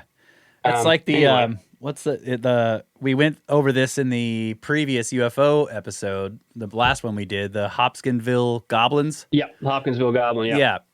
It's the same. It sounds straight up like fairy lore, except that there were guns, right? Like a Right. bunch of country folk with shotguns shooting at them, dude. It's like, but it sounds like it could be a fairy story. You know, and they get shot at and they do backflips back into the woods. You know, it's so weird. Yep. And so just Yeah, exactly. the last, that first quote I started to read, here's how that ends up. He says, and that's when we started to realize, what if these creatures are somehow connected to the Mammoth Cave system? And all along the Appalachians, people are experiencing these same things. They're just giving them different names because they're not talking to each other. They don't know what each other is seeing. So some of them are saying holler goblins. Some of them are saying Tommyknockers. Some of them are saying aliens. It's all the same thing. Yeah. So anyway, that's a whole different, I mean, nothing to do with this, but that's their podcast and This what guy's he been listening lumped to into Marty. on it. Yeah. Yeah. Yeah, probably. It's good stuff.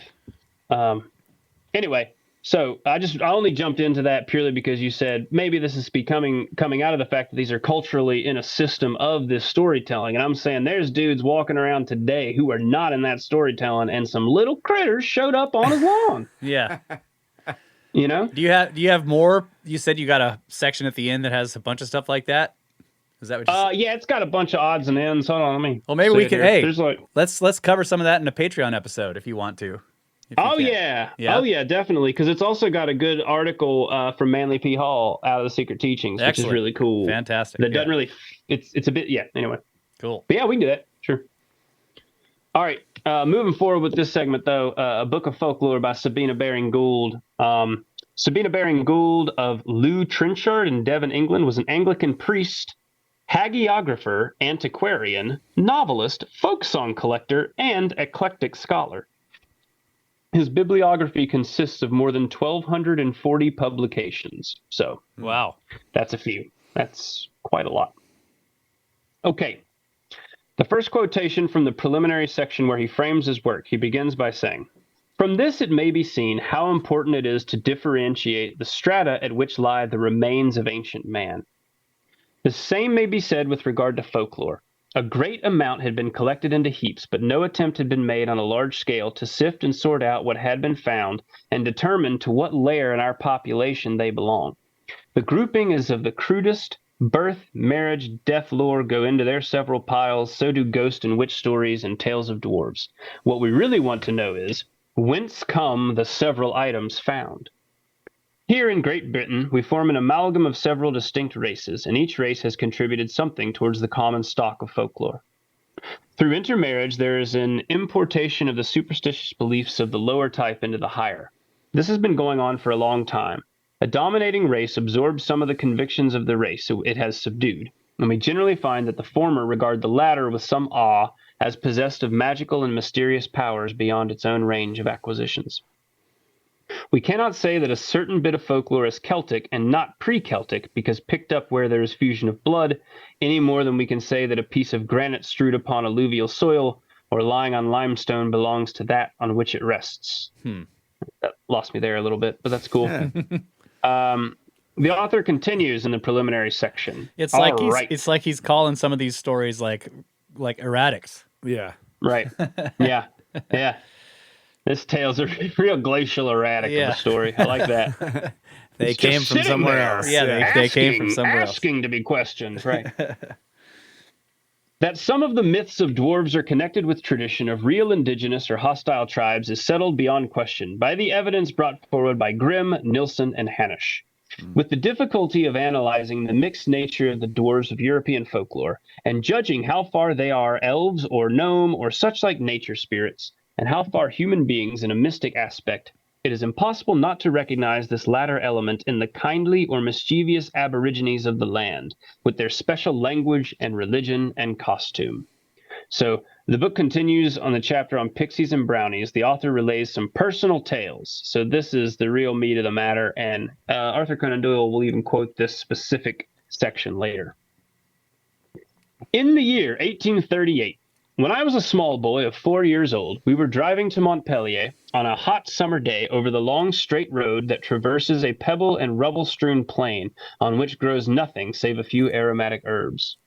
I was sitting on the box with my father when, to my great surprise, I saw legions of dwarves of about 2 feet high running along beside the horses. Wow. Some sat laughing on the pole. Some were scrambling up the harness to get on the backs of the horses. I remarked to my father what I saw, when he abruptly stopped the carriage and put me inside beside my mother, where, the conveyance being closed, I was out of the sun. The effect was that little by little the host of imps diminished in number till they disappeared altogether. When my wife was a girl of 15, she was walking down a lane in Yorkshire between green hedges, when she saw, seated in one of the privet hedges, a little green man, perfectly well made, who looked at her with his beady black eyes. He was about a foot or 18 inches high. She was so frightened that she ran home. She cannot recall exactly in what month this took place, but knows that it was a summer day. One day, a son of mine, a lad of about 12, was sent into the garden to pick pea pods for the cook to shell for dinner. Presently he rushed into the house as white as chalk to say that whilst he was engaged upon the task imposed upon him, he was standing between the rows of peas, and a little man wearing a red cap, a green jacket, and brown knee-reeches, whose face was old and wan, and who had a gray beard and eyes as black and hard as sloes. He stared so intently at the boy that the latter took to his heels. I know exactly when this occurred, as I entered it in my diary, and I know when I saw the imps by looking into my father's diary, and though he did not enter the circumstance, I recall the vision today as distinctly as when I was a child. Now, in all 3 cases, these apparitions were due to the effect of a hot sun on the head. But such an explanation is not sufficient. Why did all 3 see small beings of a very similar character, with pressure on the brain and temporary hallucination? The pictures presented to the eye are never originally conceived. They are reproductions of representations either seen previously or conceived from descriptions given by others. In my case and that of my wife, we saw imps, because our nurses has told us of them and their freaks. In the case of my son, he had read Grimm's tales and seen the illustrations of them. I'm going to stop and talk about that for a little bit. He experienced it. His wife has experienced this, and his son, and his wife and son at 15 and 12 years old, those are old enough to know what they're saying. Yeah. But he explains it away by like, well, we were influenced by these stories, and that's why we saw what we saw. And it was very hot. In like a heat, like having a Like they had heat stroke. Yep. Yeah. But it's worth noting in his story that his experience, he saw a lot of them, and then when he went in the carriage out of the sun, he saw fewer and fewer until they disappeared. Mm-hmm. So maybe there is something to it. I don't know. But I do appreciate the fact that there is an author saying, I'm looking into these stories, and also I've had these experiences. Yeah. But he still doesn't go, I feel like he doesn't go as far as that guy whose name we kept forgetting a few segments ago, who was tearing everybody down. Heartland or whatever. Heartland. Yeah. That guy went all the way into some stuff. He's still kind of playing it softly as Baring Gould, but he's had the experiences. His wife had the experiences. His kids had an experience. Right. And that still playing it soft. Yeah. And that's again reminds me, it's like, it's in the family. right? Yeah. Oh, Yeah, bingo. yeah. So His wife is not his family, though. I mean, right. wasn't. He just She but is he now. marries somebody who's Yeah. like it's probably in her family. I wonder if like Yeah. you know if anybody if her mother or brother or Yeah. whatever grandmother, so like that's the next thing that comes in if you want to go the science route is like is second sight actually like some kind of genetic trait, Yeah. and whether you call it second sight or schizophrenia or like some other thing in the mind, whatever it is, like, is it something that is, it seems to be in the blood, like in other words, transmitted through family, whether it's UFO encounters or fae. But yeah, there's also this idea of faith that is typically passed on in families, right? You're raised to believe in certain things. So I wonder, and of course with that, there's like, there's the whole Christian tradition is built around this and the idea that it has power Yeah, to actually like make things happen. yeah, Like, the power of faith, and of course, it is the power of fae. Yeah. Yeah. Nice.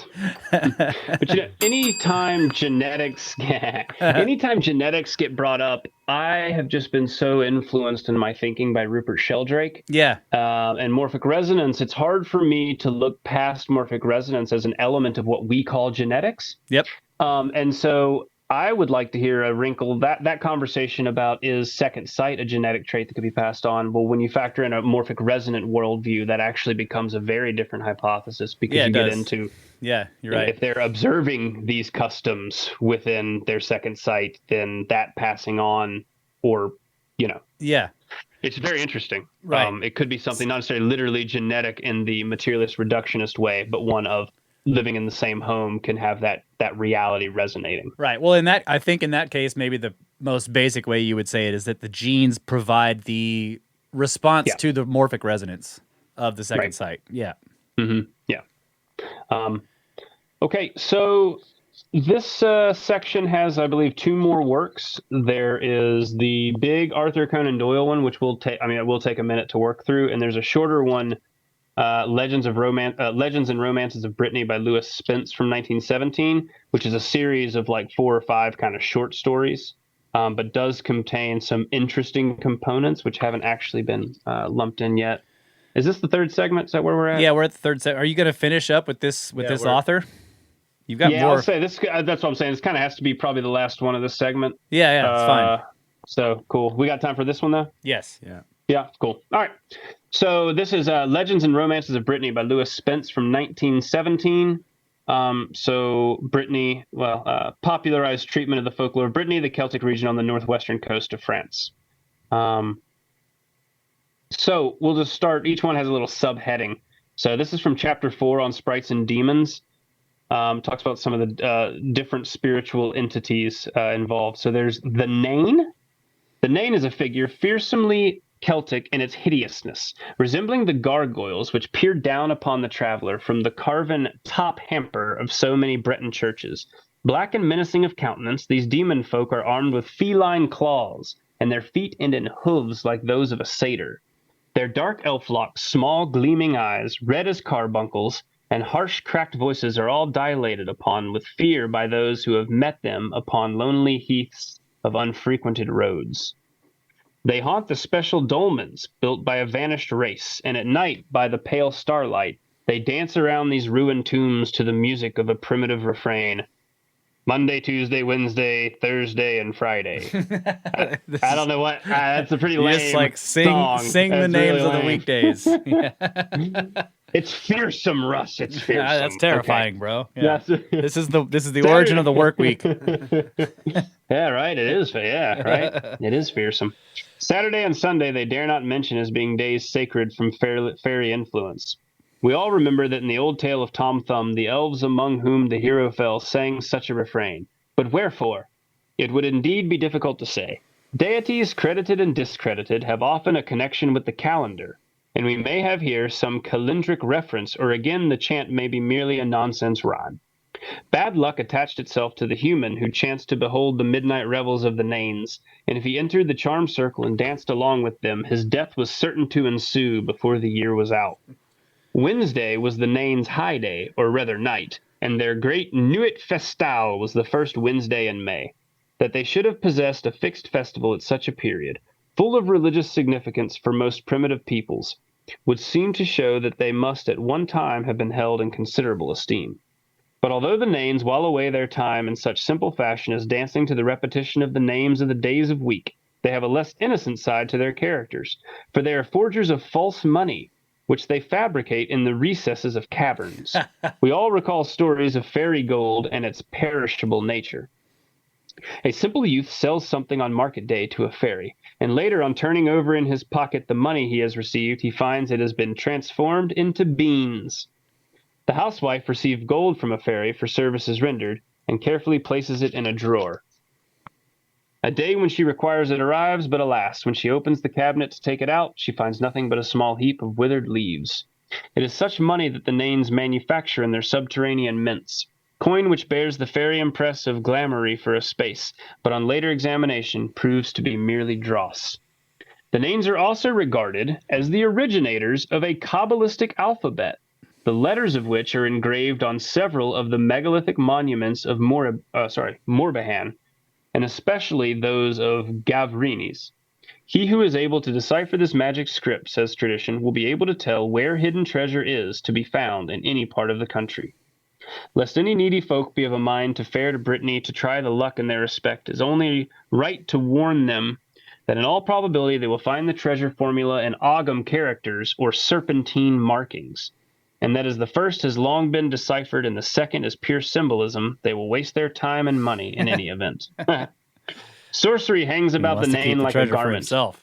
That's right. Don't let those snakes in here. Those are just symbols, just markings. Sorcery hangs about the name like a garment. Here he is a prophet and a diviner as well as an enchanter, and as much of his magic power is employed for ill, small wonder that the Breton peasant shudders and frowns when the name of the fearsome tribe is spoken, and gives the dolmens they are supposed to haunt the widest of wide berths, à clair de lune. Okay. Well, that I know that that chant seems goofy, but if you just put yourself in the frame of mind, like you're walking by yourself on some rural country road in a dark and fog, and you come across like 5 weird goblins dancing in a circle, going Monday, Tuesday, Wednesday, you would be that would be freaky, dude. I mean, come on, absolutely. And I like the idea that if you jump in the circle with them and dance, you're sure to be dead within the year. Yeah. So I like the idea that at some point somebody was walking along and they heard that and they were like, "Yeah, bro, right, that's Monday, Tuesday, yeah, let's do it. Yeah, let's bang it Monday, Tuesday, Wednesday." Yeah, hit it. And then that was the end of that guy. Never wore orange again. Maybe they lacked the funk. You know, you got to roll in there and be like, I mean, you got it. Yeah. You don't want, you don't want to offend them with your dance moves, bro. If you don't know the pop and lock, you right.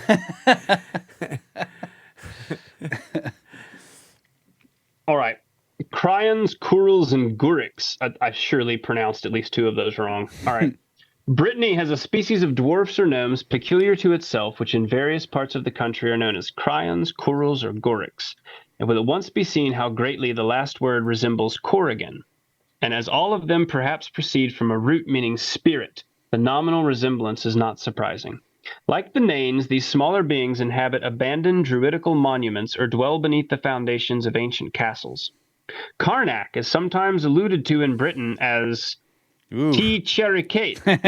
The House of the Gorics. Really, if I just write Goric. Yeah. Anyway, the country folk in this district holding the belief that its megalithic monuments were reared by these mannequins, whom they describe as between 2 and 3 feet high, but exceedingly strong, just as the Scottish peasantry speak of the Picts of folklore, wee folk but unco strong. Every night the Gorics dance in circles round the stones of Karnak, and should a mortal interrupt their frolic, he is forced to join in the dance until, breathless and exhausted, he falls prone to the earth amid peals of mocking laughter. Like the Nains, the Gorics are the guardians of hidden treasure, for the tale goes that beneath one of the menhirs of Karnak lies a golden hoard, and that all the other stones have been set up the better to conceal it, and so mystify those who would discover its resting place. A calculation, the key to which is to be found in the Tower of London, will alone indicate the spot where the treasure lies. And here it may be of interest to state that the ancient national fortalice of England occurs frequently in Breton and in Celtic romance. Some of the immigrant Britons into Armorica, is that America? Some of the immigrant Britons into Armorica probably came from the settlement which was later to grow into London, and may have carried tales for its ancient British fortress into their new home. The corals are peculiar to the ruins of Tresmoulet. Like the Gorics, they are fond of dancing, and they are quite as malignantly inclined toward the unhappy stranger who may stumble into their ring. The castle of Morlaix, too, is haunted by Gorics, not more than a foot high, who dwell beneath it in holes in the ground. They possess treasures as great as those of the gnomes of Norway and Germany, and these who will sometimes bestow on lucky mortals who are permitted, however, to take but one handful. If a person should attempt to seize more, the whole of the money vanishes, and the offender's ears are soundly boxed by invisible hands. The night washers are evil spirits who appear at night on the banks of streams and call on the passers-by to assist them to wash the linens of the dead. If they are refused, they seize upon the person who denies them, drag him into the water, and break his arms. Yeah. These beings are obviously the same as the Bean Knee, the washing woman of the Scottish Highlands, who is seen in lonely places beside a pool or stream, washing the linen of those who will shortly die.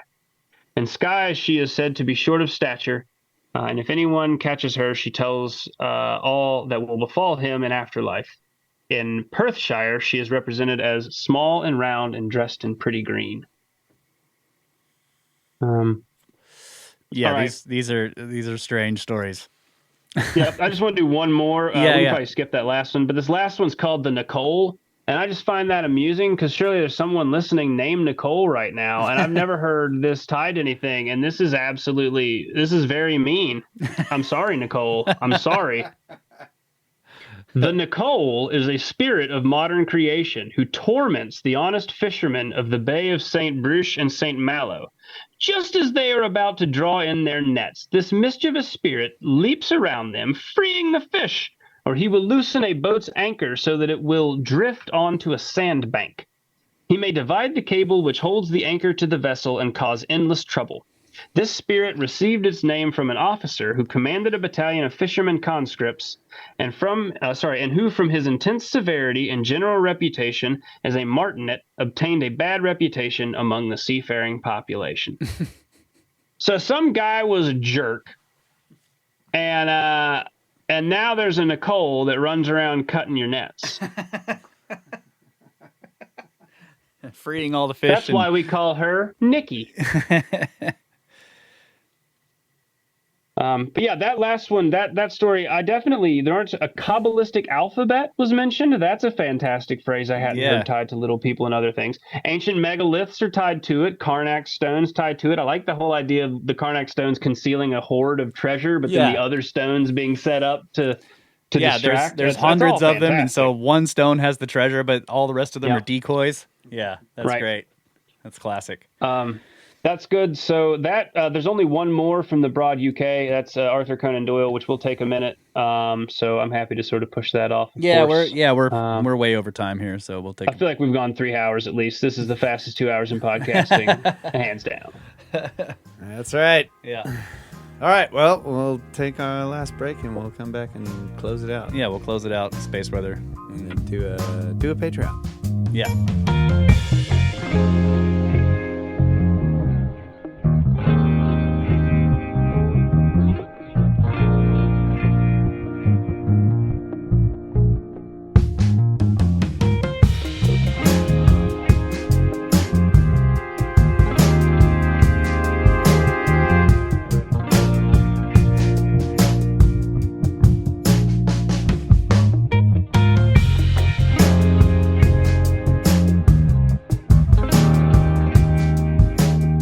And we're back, ladies and gentlemen. Final segment. It's going to be 2 minutes long. 2 minutes.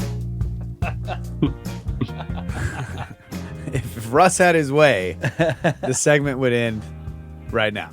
That's right. Show's over. But yeah, I mean, we went long on those segments, but it deserves some conversation. It does. It deserves its time. It does. So as always, we go along, even if it's not each show. Most of the shows go along, but the subjects go along. So we're going along Yeah. with this one. We're gonna do a Patreon edition, Yep. and then we'll continue another episode in the future. In the future, yes, because there's much more to come. Yeah. Yeah. But first, Space weather news from spaceweather.com. We do have far-side solar activity. 2 spectacular CMEs billowed away from the far side of the sun on September 5th. The source was a far-side sunspot AR3413, which has become hyperactive only days after turning away from Earth. The 2 CMEs appear to be heading in the direction of the sun-diving comet Nishimura. And this comet, Comet Nishimura, is getting close to the sun, and it does show. On September 2nd, a solar storm hit the comet at point-blank range and ripped off its tail. wow, This was captured by astrophotographers. Researchers call this a disconnection event. It is caused by a CME, or fast solar wind stream, hitting the comet. One of the earliest recorded examples of this phenomenon occurred in April 2007 when NASA's Stereo A spacecraft watched a CME strike Comet Enki and rip its tail completely off. Comet Nishimura is plunging toward the sun for a 0.22 AU close encounter on September the 17th. Right now, it is about halfway between the orbits of Mercury and Venus, where CMEs are denser and stronger than they are when they reach Earth at 1 AU. The CME that hit Comet Nishimura probably came from active sunspot AR3413, which is almost directly facing the comet. This CME in particular had the right timing and direction to cause the disconnection event. Nishimura's tail has since grown back, but it might not last for long. More CMEs are headed its way. SOHO recorded at least 2 moving in the right general direction on September 5th. Experienced amateur astronomers who photograph Comet Nishimura in the early morning sky may be able to record the impacts. man, that seems like it. Wouldn't it also affect the comet nucleus? You know, like just Yeah. make it more volatile or Yeah, disintegrate heats it up. more. Yeah, right. That's wild. I never thought. But they about got some cool movies and animations here from multiple photographs of people taking where like the CME hits and the tail is like torn away that's from the cool, comet. man. Yeah. Wow. Current conditions: solar wind speed is 368.2 kilometers per second. The density is low, 3.93 protons per cubic centimeter. Thank God. Sunspot number is 131. Jeez. Neutron count is negative 3.4%.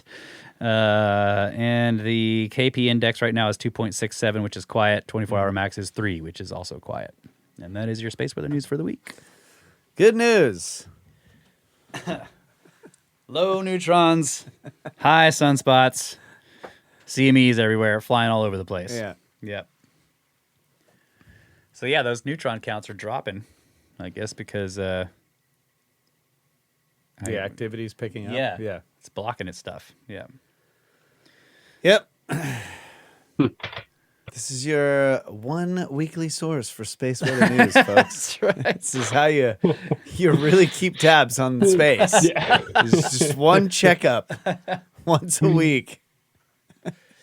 Really Yeah, good. it's funny because space weather is like they're constantly updating. Like you can basically refresh the page and get new numbers, right? Very frequently on all this current condition stuff. So it literally is current conditions. Like when Yeah. I happen to read it, it's just whatever the current condition was like 10 It's minutes all ago. you need to know. Yeah. And if I refresh it again after the show, they completely change the numbers except for the sunspots, right? So it's not really that. I don't know. You can kind of get maybe a read. It would be funny to see the space weather trend if you just listened to Snake Bros reports. We need just somebody to graph it out for us. Yeah, and then compare it to a real graph Yeah. and see if it's All you need is one snapshot a week. That's it. Very low probability you're going to get an outlier. Right. It's going to be a pretty decent average.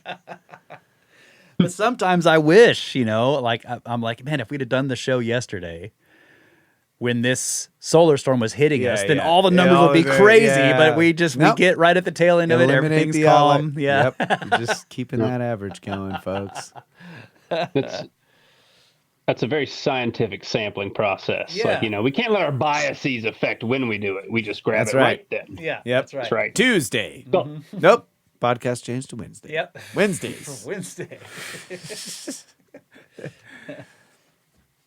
All right. Well, I don't have any news stories. So, pretty cool footprints found, but 300,000-year-old footprints. best part about it was the picture of the footprints. This is now a video show, but I'm not going to. I did not prepare it. Yeah, that's all right. Well, It's a useful photo for Russ and I because of the Devil's River. yeah. So Yes, it is. Like looking at possibility of footprints there, but couldn't possibly only be 300,000 years old in the bottom of that riverbed. Doesn't seem like it unless a lot of other things are wrong. Yeah. Yeah. Yeah. Yeah. Well, So what else we got? I have one producer for the Ah. show. we do have a one-up box bag. Oh, and I want to mention someone sent me a magic wand for my birthday. Thank you. I'm pretty sure I know who it is because it was sent directly to my actual address and not to the Snake Bros box. So thank you very much for the magic wand. I am a wizard in a tower, and so I was lacking in magic wands. I have a staff, but I didn't have a wand, so now I do. Thank you. I would like to try to actually just make one. A wand? I mean, but use. We've got like a form of the acacia tree here. But how are you It's going to called get a dragon Weesach. heartstring to? No, put in- but I'll use a vulture feather or Oh, okay. something like, yeah. you gotta use the local pieces of nature. Yeah. yeah, nothing says good juju going into magic like some vulture feathers. Well, okay. Speaking of the Devil's River, that eagle's nest that was up in Oh the my God, yeah. Oh, dude, this thing was monstrous. This beautiful nest. I mean, it had to have been. It was Yeah. huge, up in Yeah. this cliff. See, Now, that seems like something you could use in an incantation. you have to scale the cliff and almost die Mhm. to get this Right. piece of this feather, and then you can, somehow get it inside the acacia wood. I mean, it's worth a What try. happens if you put a layer of glass over top of that bird's nest? Will the mother go and get a pebble to put it and break it? It's a Shamir joke, all right. Yeah, that's. I was gonna say I should try it. Yeah. Just to a motorcycle windshield. It's a much better use for a motorcycle windshield than. Yeah. Yeah, she comes Okay. back with a sidecar and some goggles. Okay.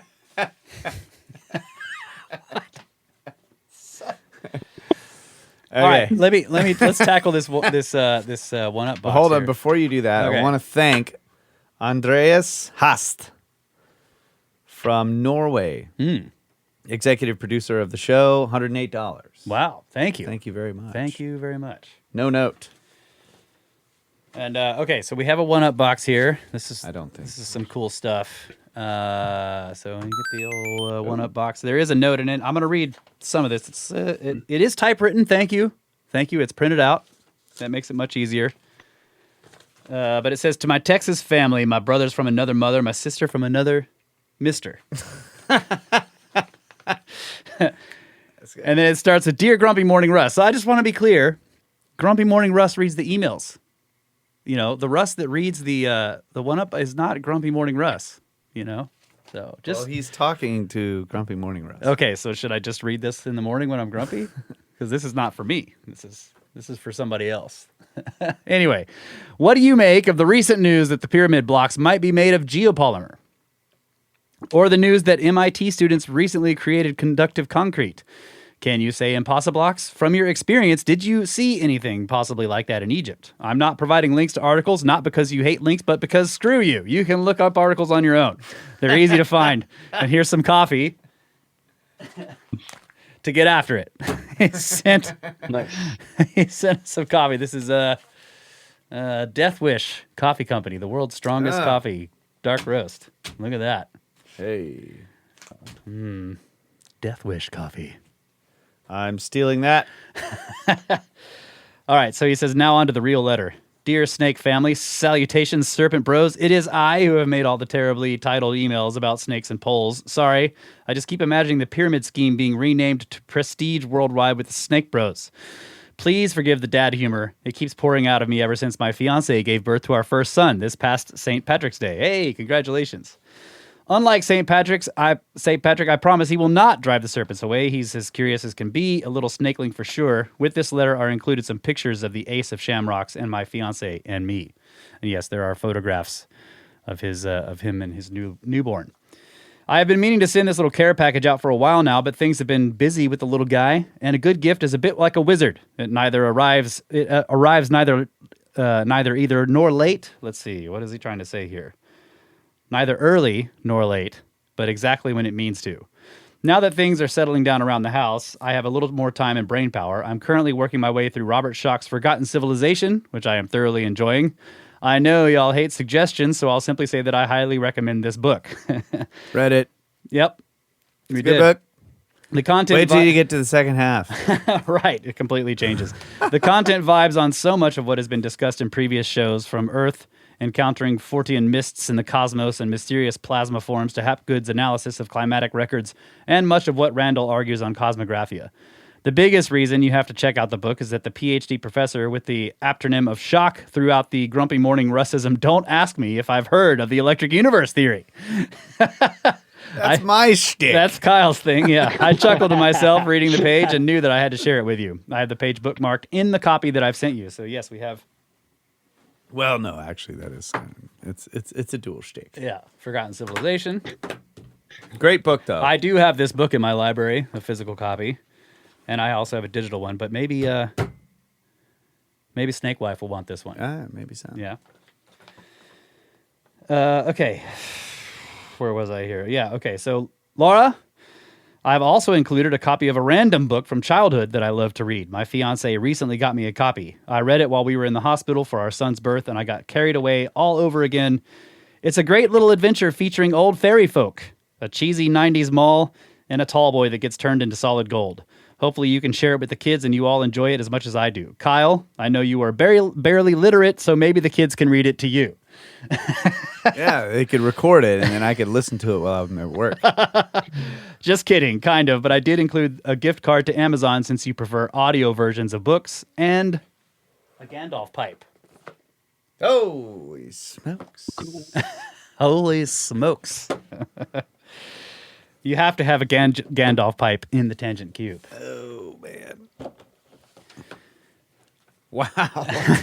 Something that I've reflected on recently is the importance of connection. Despite getting engaged, having a son, the past year has been tough for me. There's been conflict that has torn apart my friend group that has known each other since grade school. My parents, being conservative Catholics, have basically shunned my family since we've had a child out of wedlock. It's not like we aren't engaged and have known each other for 20 years. But on top of that, just before our son was born, a very dear friend of mine passed away unexpectedly at 32. It's been a lot for me mentally and emotionally to spend that energy trying to rebuild burned bridges and mourning amidst starting a family. And that effort has largely been one-sided on my part. Being a teacher, I got so burned out by the end of the year that I wasn't much myself, let alone an engaged husband and father. I even skipped out on a few Snake Bros episodes. It was when I paused this summer and took a step back to reevaluate what's important for me and how I want to spend my time and energy. That really helped me reset. I've been reconnecting with what and who is important to me, and I've gained new vitality. During the process, I realized that you all have helped me to connect with so many awesome things and people. I read the first 2 Ringworld books this summer after hearing Russ talk about them. Very fun concept to play around with. I got the game Contact after hearing Marty, or maybe it was George from Cosmic Tusk, talk about it, and you recommending it to them. What an amazing game. I love the interaction and gameplay. $50 Dynasty rocks my classroom speakers regularly. Laura also makes me chuckle, and the recent guest recruits have been spectacular. Perhaps most importantly, you've helped connect me to a wonderful, engaging, and supportive community of people. I'm definitely making the effort to be more active on the Discord, Scully Fox. Y'all on the chat are like the comforter talking to the linen. You're the sheet. You are the sheet. So the short of the long of it is, thank you. I have so much gratitude for Russ, Kyle, Laura, and the whole Snake fam. Thank you for doing what you do. Should you ever venture to Colorado, know that the Snake Force is strong here, and we'll definitely take care of the fam. Ian in Denver, dox me, I don't care. Snakes! Thank you. Awesome. Thanks, bro. Nope. Dude, this pipe is Yeah, the pipe awesome. is epic. Gonna have to get me some old Here's the book. Black Cavendish. Here's the book for Laura and the kids. Holly, Lyle, and Chris. Let's see this. Mall Mayhem and Magic. And here you go, buddy. An Amazon gift card for audiobooks. All right. Sweet. I'm gonna download Art of the Deal.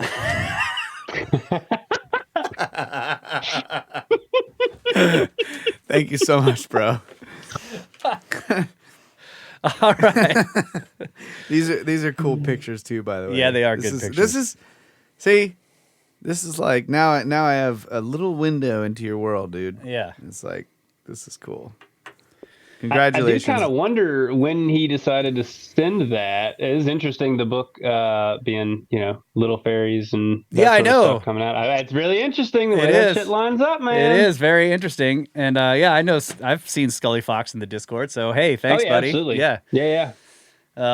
So, and Oh, yeah. So just tell us, in the Discord, let us know. Did you decide had you sent all this before? Right. I Is was this on? is this Curious, synchronicity or yeah, Right. yeah. Is it planning? Right.